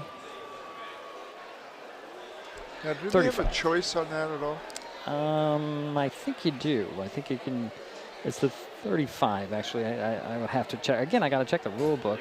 Jerry, I'm pretty sure they do have a choice. If they kick it out of bounds at, say, the 45, you can take the yards or make them kick it again. So the Plainsmen are going to start out on their own 35-yard line, 1st and 10. They're leading 26-5, 9:23 to go here in the third quarter. Their second possession in the second half. And a quick jump and a flag on the play. Bombs pointing towards the Highclimbers. Well, it was a hard count. Well, the only person who jumped was somebody, one of the up-backs. It's going to be a false start. Oh, okay. Well. Interesting. I saw Hunter Left kind of make a little jump towards the defensive line from his linebacker position. That might have made somebody flinch. I don't know. So it's 1st and 15 from the 30 for the Plainsmen. Baum will hand it off, and here's Bethune trying to find some running room around the right side. Gets maybe 4. What is his number? 12. Thank you. So 2nd down and 11 from the 34 for the Plainsmen. So we approach 9 minutes to go here, third quarter. Plainsmen are up 3 touchdowns. Bethune will move over to Baum's left. Back to pass. He's going to throw down the middle, and it's complete. Oh, it's dropped, actually. That was in the hands of London Walker, and I'm thinking that maybe somebody ripped it away. Incomplete, so 3rd and 11 coming. Yeah, if he had caught that, he'd been gone. Oh, yeah. So 3rd and 11 coming. The clock stops at 8:48 to go here, third quarter. Again, Evergreen at 26, Shelton 5. 2 receivers on the near side, 1 on the far side. Bethune beside Baum, who's back to pass. Got a rush, a free clear. The ball's free, and picking it off is J.J. Rhodes. The ball was just up for grabs, and the Baum took a hit as well, and that was Hardy on the pressure. Forced that ball out of there, and it came up, and the Highclimbers will start out at the 35-yard line. Second interception. Unfortunately, Baum is on the ground. He took a shot. Oh. He stood in there and he took a shot. Yeah. And Zane Harding came flying in there and hit him hard. And he's still down. Let's hope he's okay. He's had a pretty decent afternoon. We've recognized Harding's name several times this year on defense. You know, standout plays. And like I mentioned, J.J. Rhodes, that was his second interception. Yeah, well, he's just in the right place at the right time, both those interceptions. And they're still attending to Baum here. And he's up. He probably just got the wind knocked out of him pretty badly. Wow. He's still smarting as he's heading to the sidelines, but wow. Well, that's the 3rd turnover for Evergreen. Well, the last turnover led to 3 points. Let's see what they do with this turnover. Take advantage of it, huh? They try to take advantage of these turnovers when you get the opportunities. So 1st and 10 for the Highclimbers on the Evergreen at 35-yard line. Sorg way wide on the far side, top of the screen on the numbers. DePoe out of the pistol, Jax Ward, the wide out below us. Here's a snap, turn around, hand off to Knight. Knight, oh my goodness, busting in there, number 11 for Evergreen, True Feldman. Where did he come from? Wow. A loss of 2 on the play. So that brings up 2nd and 12 from the 37. I don't know where he came from. Did he come from the sidelines? I don't know, Jerry. Well, it's unfortunate that they're not able to alternate running backs as much. Although 44 is back in the ball game as fullback. Actually, it's Left will come in as fullback. Rhodes is sitting down. Oh, he's headed okay. to the sidelines. Not necessarily sitting down. He's heading to the sidelines. Okay, thank you. DePoe out of the pistol.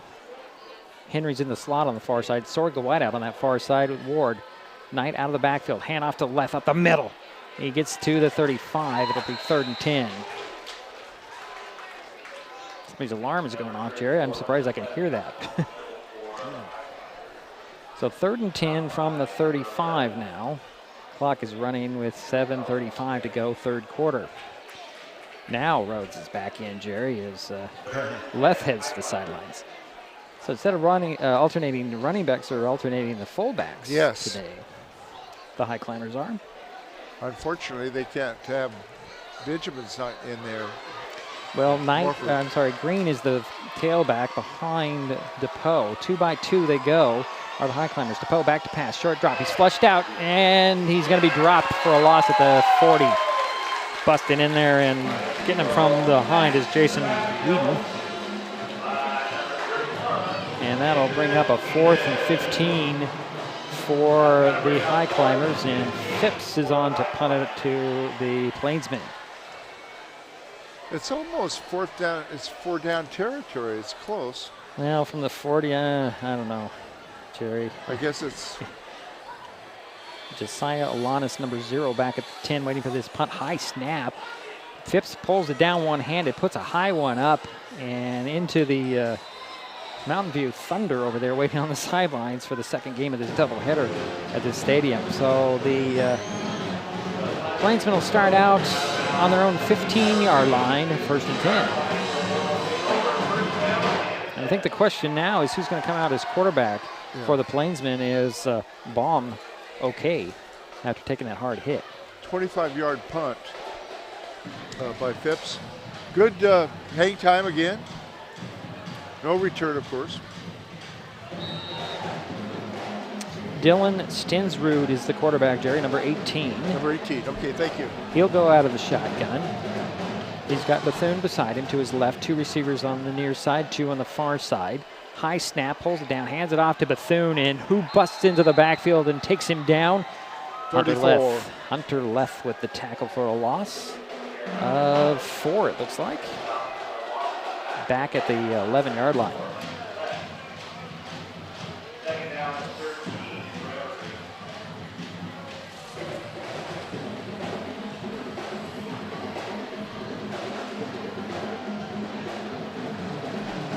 Loss of 3 on that play. Okay, they'll mark it at the 12. 2nd down and 13. 2 receivers near side, 1 to the far side. Back to pass, little screen out there to number 1, and he made 1 guy miss, but the rest of the team tackles him at the 16-yard line. That's Terrence Suryan on the reception. Brings up 3rd down. It looks like 8 coming. 17 is where they'll spot the ball. Walker comes wide to this near side. Wide out on the far side is Pruitt. In the slot is Suryan. Bethune the back, shifting around from left to right and back to right. In the backfield with Stensrud. Back to pass, short drop, throws over the middle. Oh my goodness, almost a pickoff. Or almost a great diving catch intended for number 9, Darren Schmidt. He just couldn't draw it in. Covered by Harding back there. And that's incomplete, so it's 4th down. It looks like the Plainsmen are going to punt. We have not seen a Plainsman punt today, have we? I think that is the first punt. This will be the first punt of the ball game for Evergreen. They have a 4th and 8 from their own 17-yard line. Josiah Alanis is doing the kicking, number 0. Hunter left, waiting about midfield. There's the snap. Gets the ball away. Actually, it's going to be Ward. Ward will let it bounce and roll and stay away from it. It rolls all the way up. Takes the Evergreen bounce to the 32-yard line. Didn't look pretty coming out, but in the end, pretty good punt. 51 yards on that punt. So 1st and 10 for the Highclimbers. Yes, at the Highclimbers. 4:55 to go, third quarter. 26-5. Evergreen with the lead. Shelton with the ball. They'll start on their own 32-yard line. Yeah, we're looking to see who's the quarterback. I'm thinking it's going to be DePoe for the rest of the game, Jerry. I don't think you're going to get Gott back out there. You're right. Ward and Henry come wide to this near side. Henry's in the slot. Puts Sorg on the far side. No Brotherton. Out of the backfield goes. A little quick handoff. This is J.J. Rhodes. Puts a hand on the turf and gets to the 35, 36-yard line. Give him 3 on that. Or 4. Give him 4 on that. Let's give him 4. Let's give him 4. So it'll be 2nd and 6 from the, actually 36, yeah. All right, Jerry. 1, 2, 3, 4. Yeah, okay. 2nd and 6 from the 36. Highclimbers break the huddle. Ward and Left come wide to the near side. Left kind of back on the line. He'll go into motion, back into the formation. Henry and Sorg wide to the far side. Handoff up the middle. Nowhere for Knight to run. Loss of a yard. Back at the 35. 3rd down and 7. Under 4 minutes to go, third quarter. Knight heads to the sidelines. Green back in there at running back for the Highclimbers. Oh, passing situation right now. Leth will head to the sidelines, and Rhodes comes back into the lineup, into the huddle. 15 on the play clock. Sorg goes wide to the top of the screen. Ward and Henry will be at the bottom of the screen. Out of the pistol. Green goes out of the backfield. Back to pass. A little fake to him. And steps up, throws down the field. Ward catches it at the 30. To the 20. He's cut there by number 1 at the 15-yard line. Jackson Ward with a big catch. Watch the celebrating guys. They'll spot it at the 16 in the end, Jerry.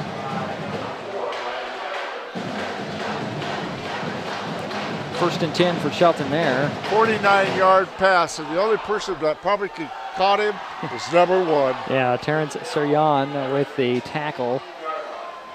So 1st and 10 from the 16. Go the Highclimbers. Sorg goes wide to the far side. Ward wide to the near side. Henry at the end of the line, a step back. Out of the pistol, DePoe hands it off to Knight. Knight runs into one of his guys, piles over the pile, and gets across inside the 15 to the 14. Hey, 3, 2? And 3. Let's give him 3, okay. Let's give him 3. 2nd down and 7 coming. 2:40 to go. Climbers inside the red zone. Left heads to the sidelines. It means Rhodes is in the lineup.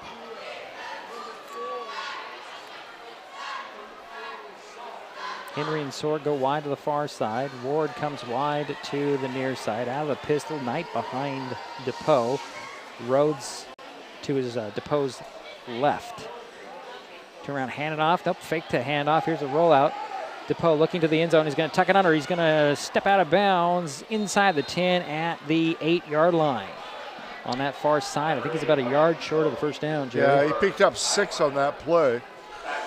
So that should be 3rd and a long 1.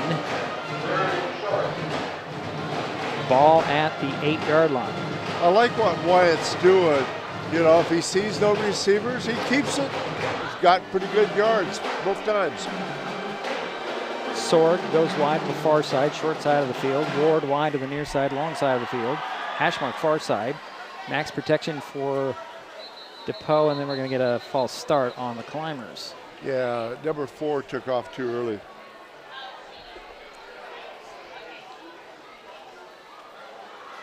Let's see what the official call was. Actually, it might have been somebody offsides. It's an offsides penalty Oh. on the Plainsman.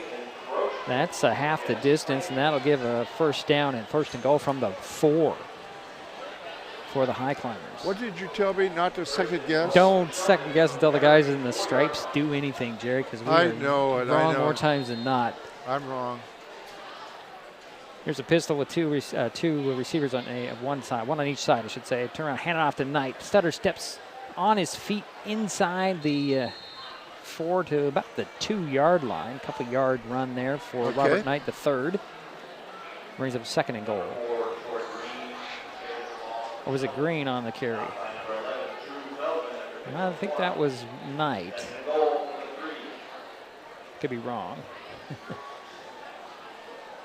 Climbers taking their time in the huddle. They break that huddle, head to the line of scrimmage. Green in the backfield.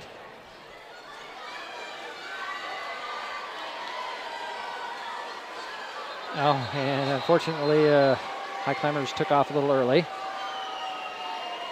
So that'll march them back 5. It'll be 2nd down and goal from the 7 now. I think that might open the playbook up a little bit for Josh Monroe and crew.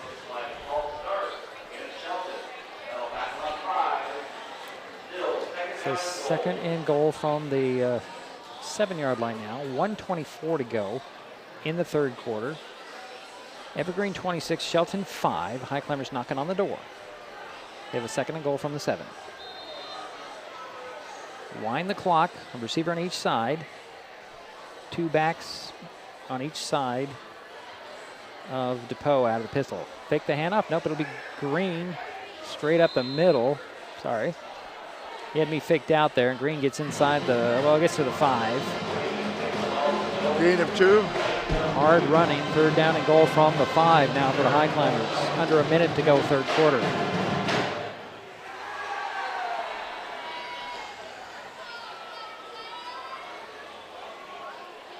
Play clock down to 25. Highclimbers taking their time on this drive. Two receivers, two receivers far side, 1 to the near side. Pistol for DePoe. Out of the formation goes Knight. Hand off to left, up the middle. Fights his way inside the 5, looking for the 3. I don't think he'll get the 3. I think he got the 4. Good effort on his part. This will be 4th and goal from the 4 now for the Highclimbers. And they're going to let the clock wind down here on the 3rd quarter. 10 seconds and the Highclimbers heading to the sidelines. And we'll see if they win the, the 4th quarter goes in the books. Evergreen still leads 26-5. We head to the 4th. This is Mason Web TV powered by HCC. An important safety reminder from Mason PUD 3. Please never touch a downed power line. If a power line falls on your vehicle, stay inside and call 911. Tell others to stay back. Wait for emergency personnel. Never touch anyone or anything in contact with a downed power line. Always stay at least 100 feet away. Never use an object to move a downed wire. Don't remove trees or limbs near a downed line. Electricity travels through ground, trees, branches, and more. It's not safe. If you see a downed line, call PUD 3 at 360-426-8255. And we are back here for the 4th quarter. Highclimbers will have a 4th and goal from the 4-yard line when we start the final 12 minutes of this ball game. Go ahead, Jerry. In my opinion, Shelton outplayed Evergreen that quarter, the 3rd quarter. Yeah, the only points put up was a field goal by the Highclimbers in that last 12 minutes. Highclimbers are going to go back to work. They're going to go for it here on 4th and goal from the 4. Still in their huddle.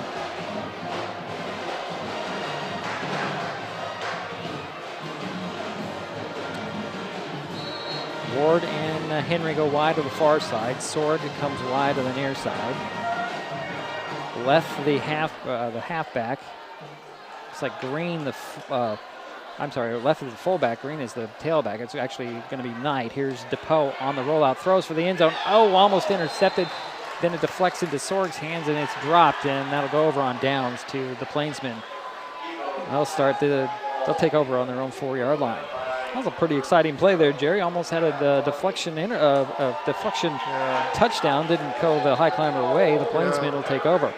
Well, it's too bad because that's the second time that the high climbers have been in the red zone and they couldn't score. Right. This game would be a lot closer, you know. You had 2 more touchdowns for that. Well, some good news for the Plainsmen. Coming back into the lineup at quarterback is Jaden Baum, number 15 back out there. That's good news for Evergreen fans. We got 2 by 1, 2 on the far side, 1 on the near side. Bethune, the back in the backfield, out of the shotgun goes Baum back to pass. Up, he's going to hand it off. Nice hole there in the over the right side for Bethune to run in. Then he kind of slowed up after the 5-yard line. He'll get out to the 6. Only a couple yards on the carry. Troy Green, I think, was in on that tackle. Okay. They'll spot it at the 7-yard line. It'll be second down and 7. Gain of 3 on the play. 2 receivers on the near side, 1 on the far side. Let's back it out just a tad. Shotgun for Baum. Bethune the back to his right. Steps back, quick little hit there to Walker. Walker can't escape number 11 of the high climbers, Caleb Jordan with the tackle. Got a couple more up to the 9.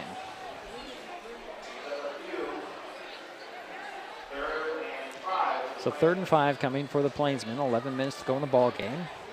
They're leading 26-5. Have the ball on their own 9-yard line. 2 receivers on the short side of the field. Bethune moves from Baum's right to his left. Back to pass goes Baum. Standing open. He's going to go deep. Got the guy there. Oh, what a catch at the 50. It's Sarian all the way in for the score. Nobody's going to catch him. Wow. Wow. I was just going to say, are they going to throw it long? 91-yard touchdown pass from Jaden Baum to Terrence Sarian. And that gives Evergreen a 32-5 lead, point after coming. I just noticed something, Jerry. They do something with the lights on the touchdown. That's kind of wild. I saw that. That was cool. So Jimenez is on to kick the point after. 10:35 to go in the ball game. The holder is Perez, waiting for the snap.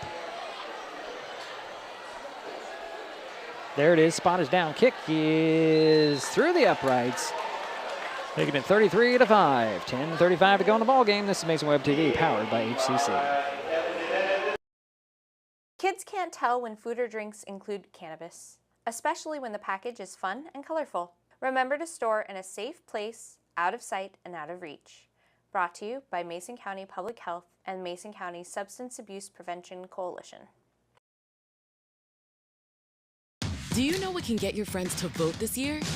You can. Because when people are encouraged by friends like you, they're far more likely to vote. So use your power. Ask your friends to make a voting plan at votevotevote.com.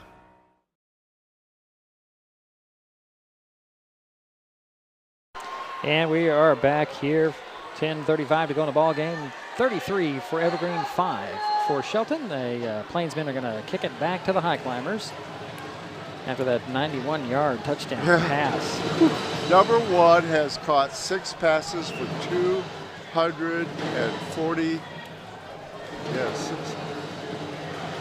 Well, 240 yards and 3 touchdowns. Wow. So, yeah, over 200 yards. 4 touchdowns. How many touchdowns? For number 1? That is his fourth touchdown. Yeah, 4 yes, touchdowns. You're right, Diedrich. Wow. Like I said, he's a Division I player with that speed.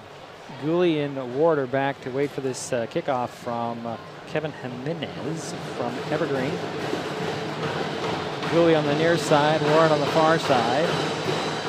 Here is the run up. And the kick high end over end. Gooley will take it at the 7. Straight up the middle to the 20. 25, still trying to find some running room, and got to the 27. So what is that, 20-yard return? Yeah, Jerry? 20-yard return. Pretty easy math. When he takes it to the 7, returns to the 27. That makes it easy for everybody. 1st and 10 for the Highclimbers on their own 27-yard line. 10:28 to go here in the ballgame. They're trailing 33-5.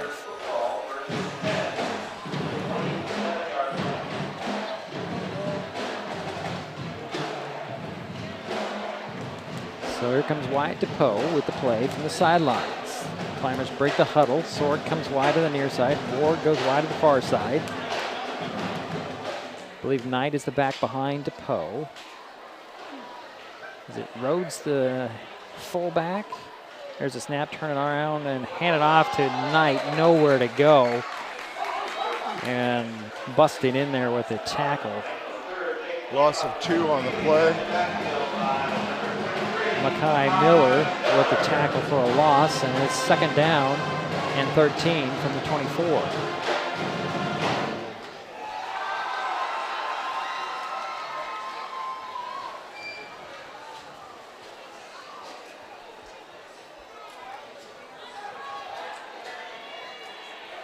Robert Sword and Bennett Henry on the near side. Jax Ward on the far side. Out of the pistol goes to Poe. Manzo out of the backfield. However, the handoff is going to be left up the middle. It's what, 4 across the 33 to the 32 to 33. 9.5 minutes remaining.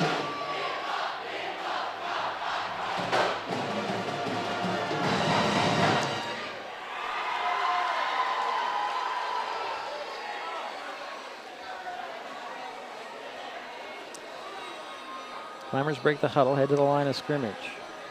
Robert Sorg, the lone receiver on the near side. Henry in the slot on the far side. Ward, the wide receiver on the far side. Out of the pistol goes to Poe. Short drop, throws a little slant to Sorg. He catches it at the 35. He's going to be dropped right after the catch. It's 4th and short coming for the Highclimbers. That's Sorg's first catch, isn't it, Jerry? Yes, it is. Nice catch, too. 4th and 2 coming for the Highclimbers. They're going to go for it. Left comes back in as fullback. The running back, I think, is going to be somebody we haven't seen much in this game. Actually, Roberto Manzo, number 6. Clock is running with 8:20 to go.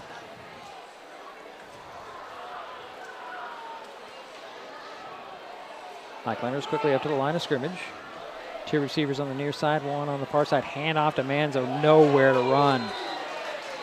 And that'll go over on downs for Plainsman.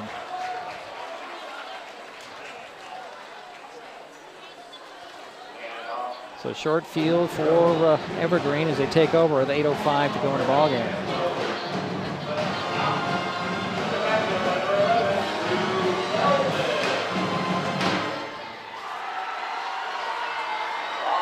So the next game at this stadium is going to be Mountain View and Heritage, I believe. So Baum will bring his Plainsman up to the line of scrimmage. Out of the shotgun he goes. 2 receivers near side, 1 to the far side.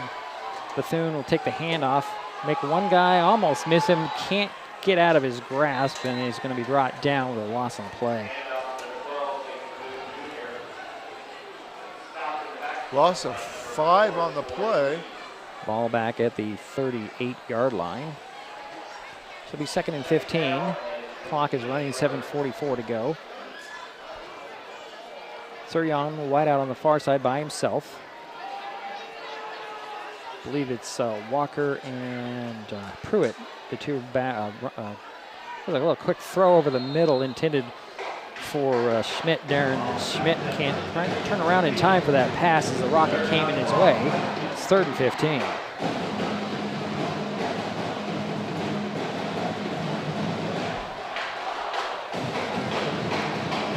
Clock is stopped, 7:28 to go. Sorry. So 3rd and 15 for the Plainsmen. Walker goes wide to the far side.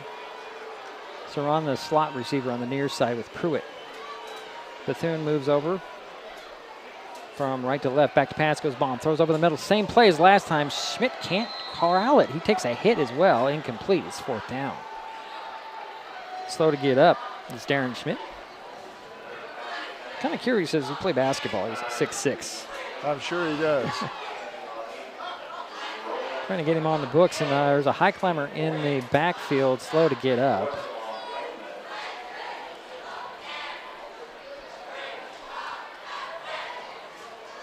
So it's 4th and 15 with 7:23 remaining in the ball game.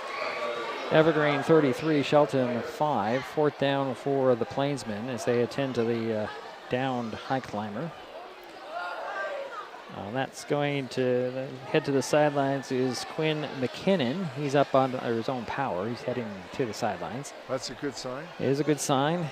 Hey, these guys have played their heart out, both sides of the ball, for both teams. Reset that play clock here. And it's 4th and 15 for the Plainsmen. They're going to go for it.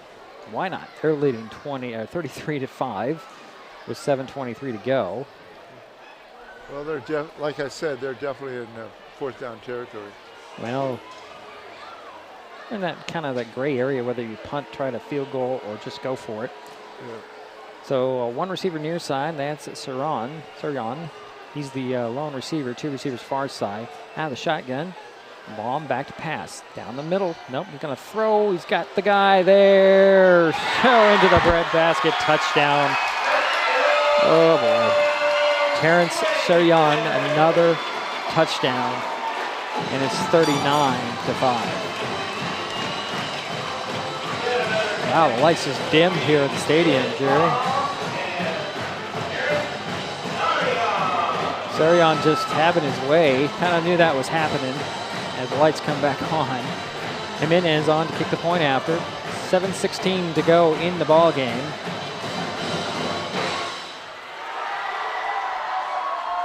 Damian Perez again, the holder.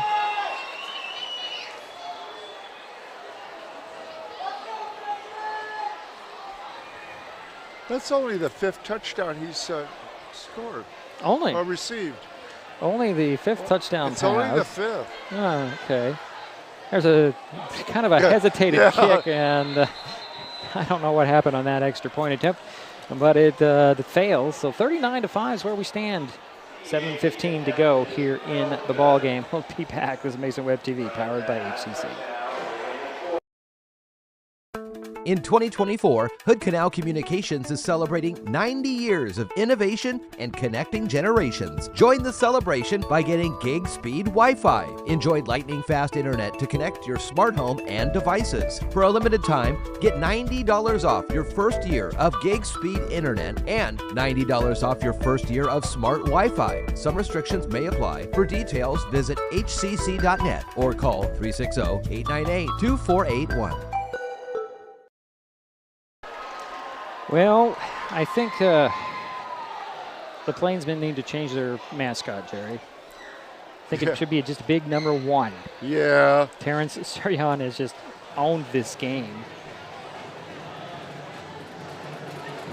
39-5, 7:15 to go. Well, he's caught 9 passes for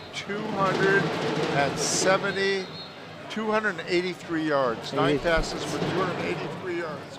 And how many touchdowns, Jerry? 5. 5 touchdowns. And he's only a junior. Well, let's see who's going to recruit him in 2 years. Yeah, we'll see. If they're not looking at him now, they should be. I would think they would be. So Jimenez, who's had a pretty good workout on his leg tonight, he's got it teed up for the Plainsmen to kick it back to the Highclimbers. Gooley and Ward waiting at the 10. Here's the end-over-end kick this time. Gooley will let it bounce in front of him. He'll scoop it up at the 16, cut to the 20, kind of cut it back at the 25, and he's run out of bounds at the 26-yard line. 1st and 10 for Shelton. That's where they'll start this drive. Good effort by Bennett Henry. It was Gooley. Was it not Gooley or was it Henry? Either way. 1st and 10 for the Highclimbers. They'll spot it at the 27 with 7 minutes and 11 seconds to go in the ball game. Ward goes wide to the far side. Henry in the slot on the near side with Robert Sword. Out of the pistol goes to Poe.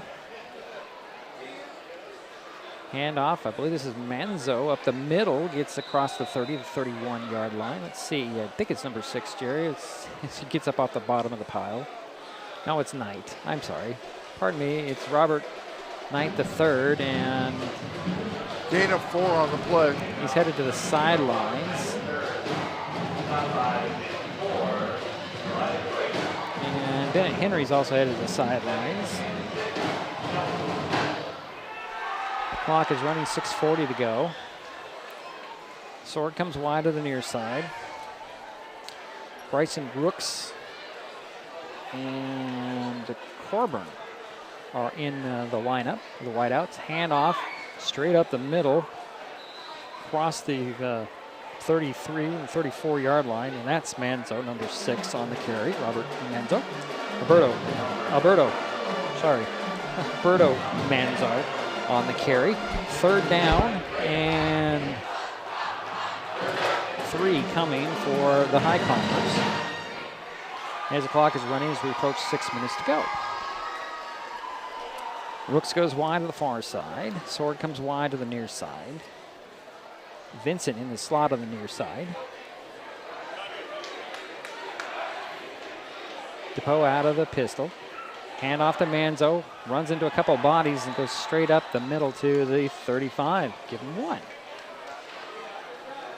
4th and 2 coming. Well, they're definitely going to go for it. It looks like it. 5.5 minutes and the clock is running. Nope, they're going to punt. Here comes Braden Phipps to do the punting. And the punt unit is out there.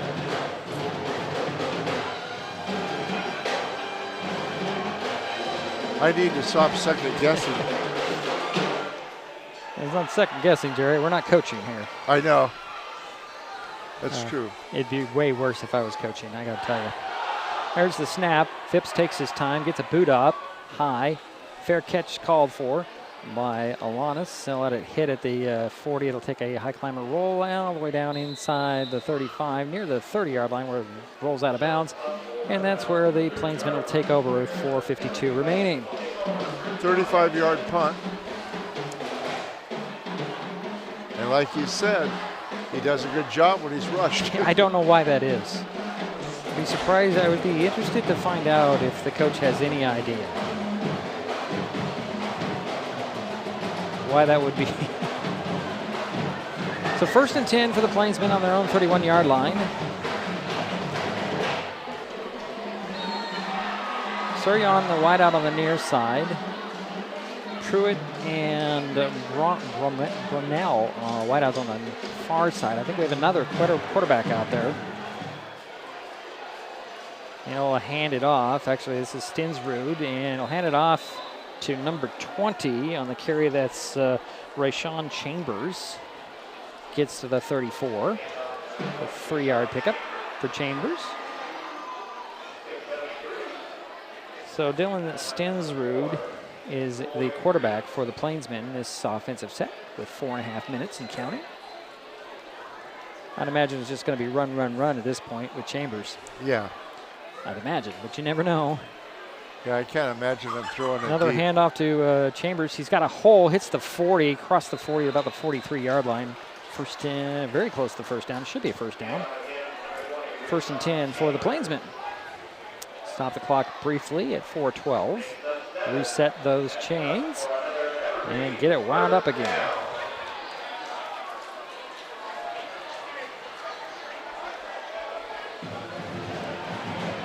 So Saryon goes wide to the far side. Pruitt in the slot on the near side. Can't see who the wideout on the near side is. Stansrud, the quarterback. Chambers, nope, different running back, number 19. He'll get the handoff. That 19 is Christine George. Gets 1. There's also a flag on the play, however.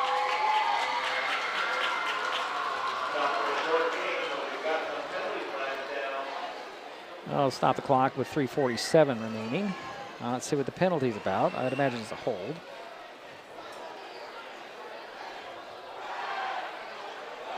Yeah, 10-yard penalty. Yep, a hold on the Plainsman. Repeat the first down, but it's going to be 1st and 20 from the 32.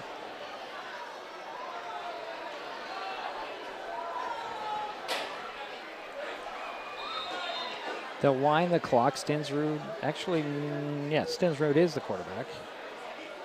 Chambers, 18, Chambers is back in there at the running back. 2 receivers near side, 1 receiver far side. That's our number 1. They're missing a player here. They're jumping up and down. There's a snap and a pass. This is to Pruitt. Pruitt gets stopped shy of the 40. A gang tackle there. Thaddeus Pruitt with the catch. Ball up at the 39. 7 yards. This brings up 2nd down. 13. Clock continues to run as we're approaching 3 minutes remaining.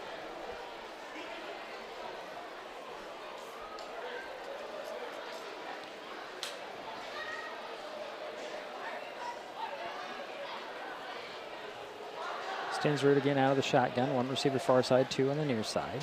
There's a snap handoff to Chambers. Chambers trying to bounce it outside. He swings around the defender, gets around the outside to near midfield before he's knocked down. Nice little run by Chambers. Rayshon Chambers backing some yards up, makes it 3rd down and short. Makes it 3rd and 3 from their Plainsman side of the 50. 2:20 to go in the ball game. Players shuffling in and out on both sides of the ball. 2 receivers wide out on the near side.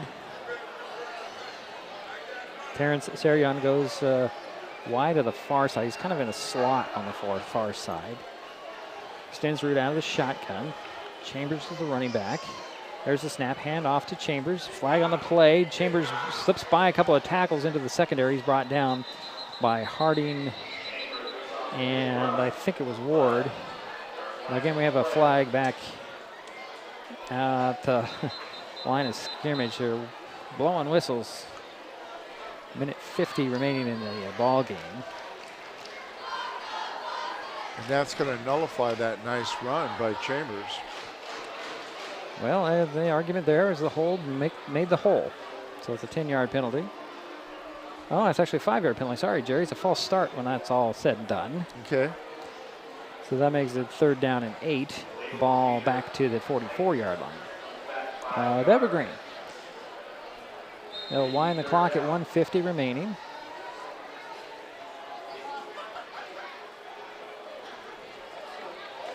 Stensrud out of the shotgun again. Hand off to Chambers while trying to go up the middle. Flips a tackle, another flag on the play. And Chambers is on his feet up the sidelines to the 20, 10.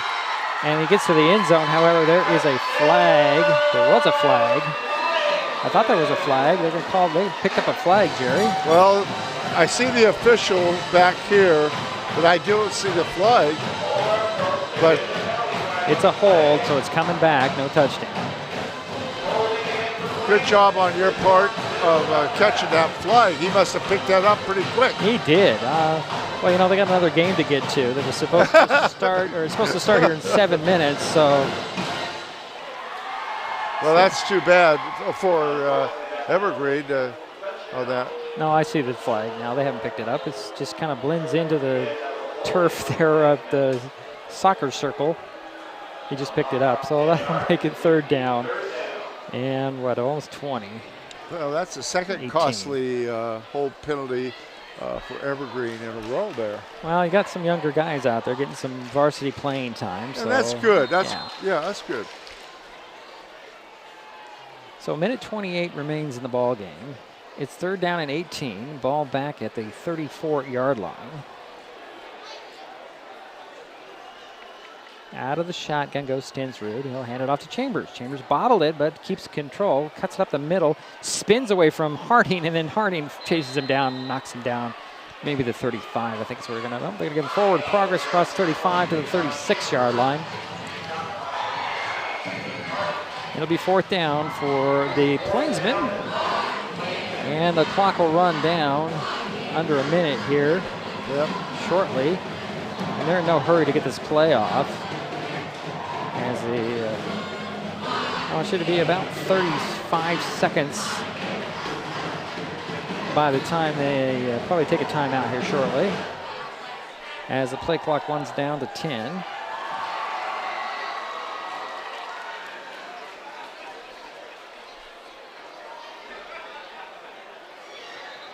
And there's the timeout with 36 seconds remaining. The Plainsmen will take that timeout. Now give me an opportunity to read this one more time to remind everybody about next Thursday. The League of Women Voters of Mason County is giving voters an opportunity to engage with the candidates during their Speed Dating with the Candidates forum next Thursday, October 17th in the Mason PUD 3 Auditorium. Candidates running for Mason County Commissioner, 35th Legislative District State Representative, and Mason County Superior Court Judge will be on hand to answer your questions beginning at 6:30. Hear directly from the candidates face-to-face as they discuss issues that matter to you. That's the League of Women Voters of Mason County's Speed Dating with the Candidates, 6:30 p.m. next Thursday, October 17th in Mason PUD 3's auditorium. 4th and 16. Punting situation for the Plainsmen. They're leading 39-5. There's the snap, little high, dropped, picked up, and trying to run and just basically swallowed up is True Feldman. And the Highclimbers will have some good starting field position here with 31 seconds remaining.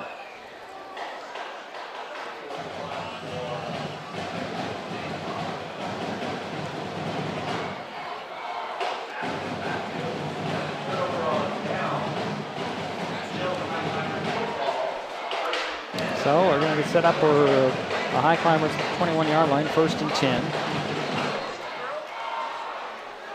Some younger players getting some playing time here in a varsity contest.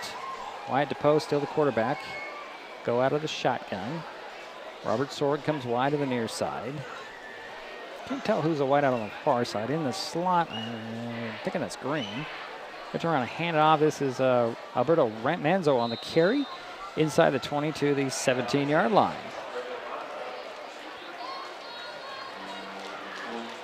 And they're not going to have to run another play. The Highclimbers are heading to the sidelines. And I think that'll about take care of things here. 39-5 will be the final score as the clock heads to triple zeros. So the final again, Evergreen 39. Shelton 5 will take a timeout. Jerry will come back with some statistics, and we'll wrap this thing up from McKenzie Stadium in Vancouver. Final again, Evergreen 39, Shelton 5. This is Mason Web TV, powered by HCC. An important safety reminder from Mason PUD 3. Please never touch a downed power line. If a power line falls on your vehicle, stay inside and call 911. Tell others to stay back. Wait for emergency personnel. Never touch anyone or anything in contact with a downed power line. Always stay at least 100 feet away. Never use an object to move a downed wire. Don't remove trees or limbs near a downed line. Electricity travels through ground, trees, branches, and more. It's not safe. If you see a downed line, call PUD 3 at 360-426-8255. Hi folks, Diedrich Allen with Mason Web TV powered by HCC, your source for live high school sports with play-by-play. Once again, Mason Web TV is broadcasting select games every week this school year. Football, basketball, baseball, softball. We bring you all the action, from the kickoff to the final whistle, from the tip-off to the final buzzer, from the first pitch to the last out. Watch how it happens on Mason Web TV powered by HCC. Business owners, you can get in on the action as well. Go online, email, call, or text right now to find out how. How much difference can one vote make? Since 2023, more than 60 U.S. elections have been tied or won by just one vote. So this fall, your friend could be the tiebreaker. And that could make all the difference. People are more likely to vote when encouraged by a friend. So use your power to decide this election. Make sure you're good to vote and encourage your friends to make a voting plan at votevotevote.com.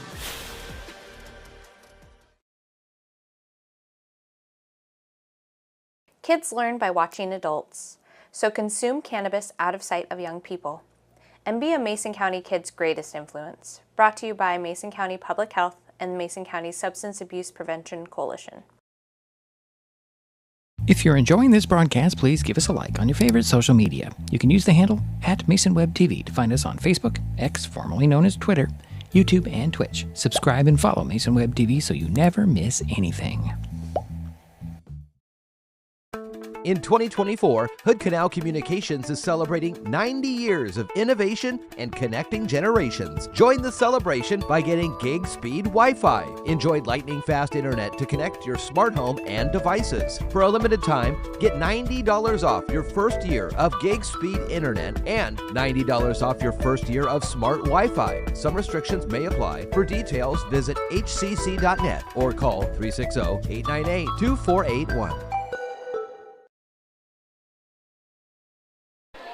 Well, it's a final here at McKenzie Stadium in Vancouver. The Evergreen Plainsmen take care of business tonight, knock off the Shelton Highclimbers 39-5, final score in this first game from the stadium. Another game on, a couple of teams out there on the field warming up. It is Mountain View and Heritage. Heritage we saw last week in Shelton. Mountain View we get to see next week in this same location, but on a Friday night, or Friday afternoon, I should say. Jerry's still busily adding things up, and you're going to tell you number one is probably going to be leading the superstar statistics-wide for Evergreen. Let's see, so next up for the Highclimbers, they'll be back here in McKenzie Stadium in Vancouver next Friday to take on Mountain View in 3A Greater St. Helens League action. Kickoff for that game on October 18th is 4:30 p.m. Jerry and I will be on hand for that game as well as we were tonight. The Plainsmen are taking on Prairie next Friday at 7 p.m. Jerry's still working. Just about ready. Just about ready. I'll remind everybody that the general election is November 5th. The League of Women Voters of Mason County is giving voters an opportunity to engage with the candidates during their Speed Dating with the Candidates Forum next Thursday, October 17th. In Mason PUD 3's auditorium, the candidates running for Mason County Commissioner, 35th Legislative District State Representative, and Mason County Superior Court Judge will be on hand to answer your questions beginning at 6:30 p.m. Hear directly from the candidates face-to-face as they discuss issues that matter to you. That's the League of Women Voters of Mason County's Speed Dating with the Candidates Forum next Thursday, October 17th in Mason PUD 3's auditorium. The candidates include Randy Netherland and William Harris for Mason County Commissioner District 1, Pat Tarswell and Tom Beeben for Mason County Commissioner District 2, Travis Couture and James D. Hart for 35th Legislative District State Representative Position 2, Dan Griffey for 35th Legislative District State Representative Position number 1, and Dave Stevens for Mason County Superior Court Judge. If you're unable to attend, Mason Web TV, powered by ACC, will be broadcasting the event live as well next Thursday. Jerry, I gave you lots of time. Are you ready? I guess not. I am just about there. Okay. Okay, ready. Go ahead. Thank you. All right, let's start with Shelton this time. Shelton had 181 yards total on the passing. Is that correct? No, that's not correct. I'm going to start with Evergreen. Okay. I apologize. It's easier. Okay, Evergreen had 292 yards total in the passing game. They had plus 1 yard rushing. Yes, you heard me heard that. Okay. And the total yards was 293. They had only 5 first downs, but you know, if you have somebody that can catch 5 touchdowns and we'll get to that in a minute. 200-some yards, I mean, almost 300 yards completed to number 1. You don't need very many first downs. No. Turnovers for Evergreen was 3. They had lost 1 fumble. They had 2 interceptions.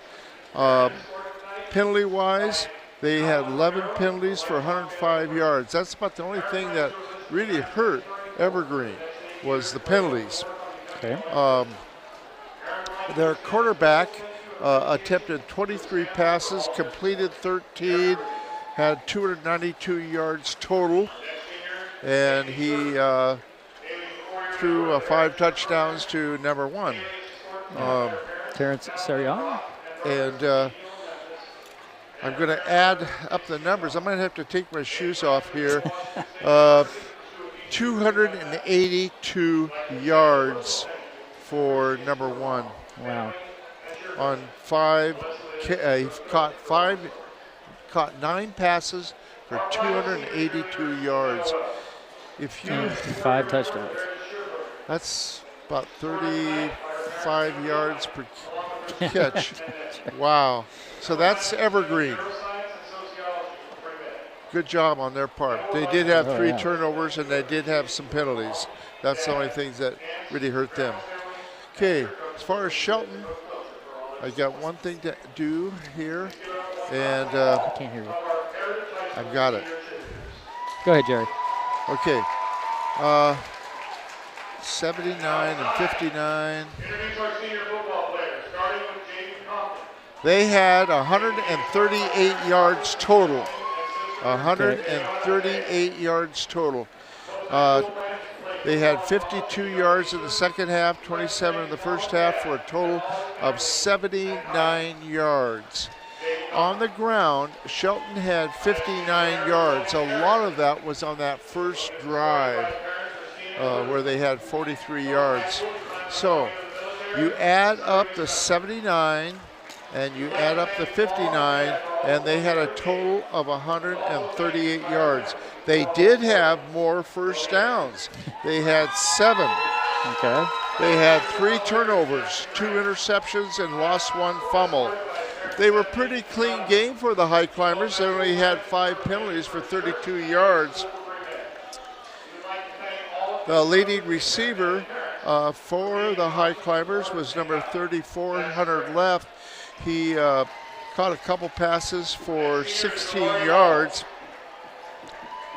Let me see.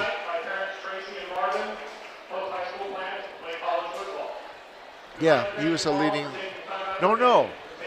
The leading receiver, Hunter Left, was the second leading receiver for the Highclimbers. Number 2, Jax Ward, had caught a pass for 49 yards. That was the play of the game for the Highclimbers. Right. And he caught a pass for 5 yards, so he had 54 yards. He caught 2 passes. He's the only one that caught passes in the second half from the quarterbacks. So the big thing is number 1, and the total yards. There's quite a difference there between the two teams. You're looking at 292 yards for Evergreen compared to 138 for Shelton. Okay. That's my statistics. Okay, thank you, Jerry. Next up, as I mentioned, Highclimbers will be back here in McKenzie Stadium in Vancouver next Friday to take on Mountain View in GSHL action. Kickoff game on October 18th is 4:30 p.m. Jerry and I will be on hand right here, probably in this exact spot. The Plainsman will take on Prairie next Friday at 7 p.m. That will do it for us in Vancouver. My thanks to Jerry Apple for his help with this game.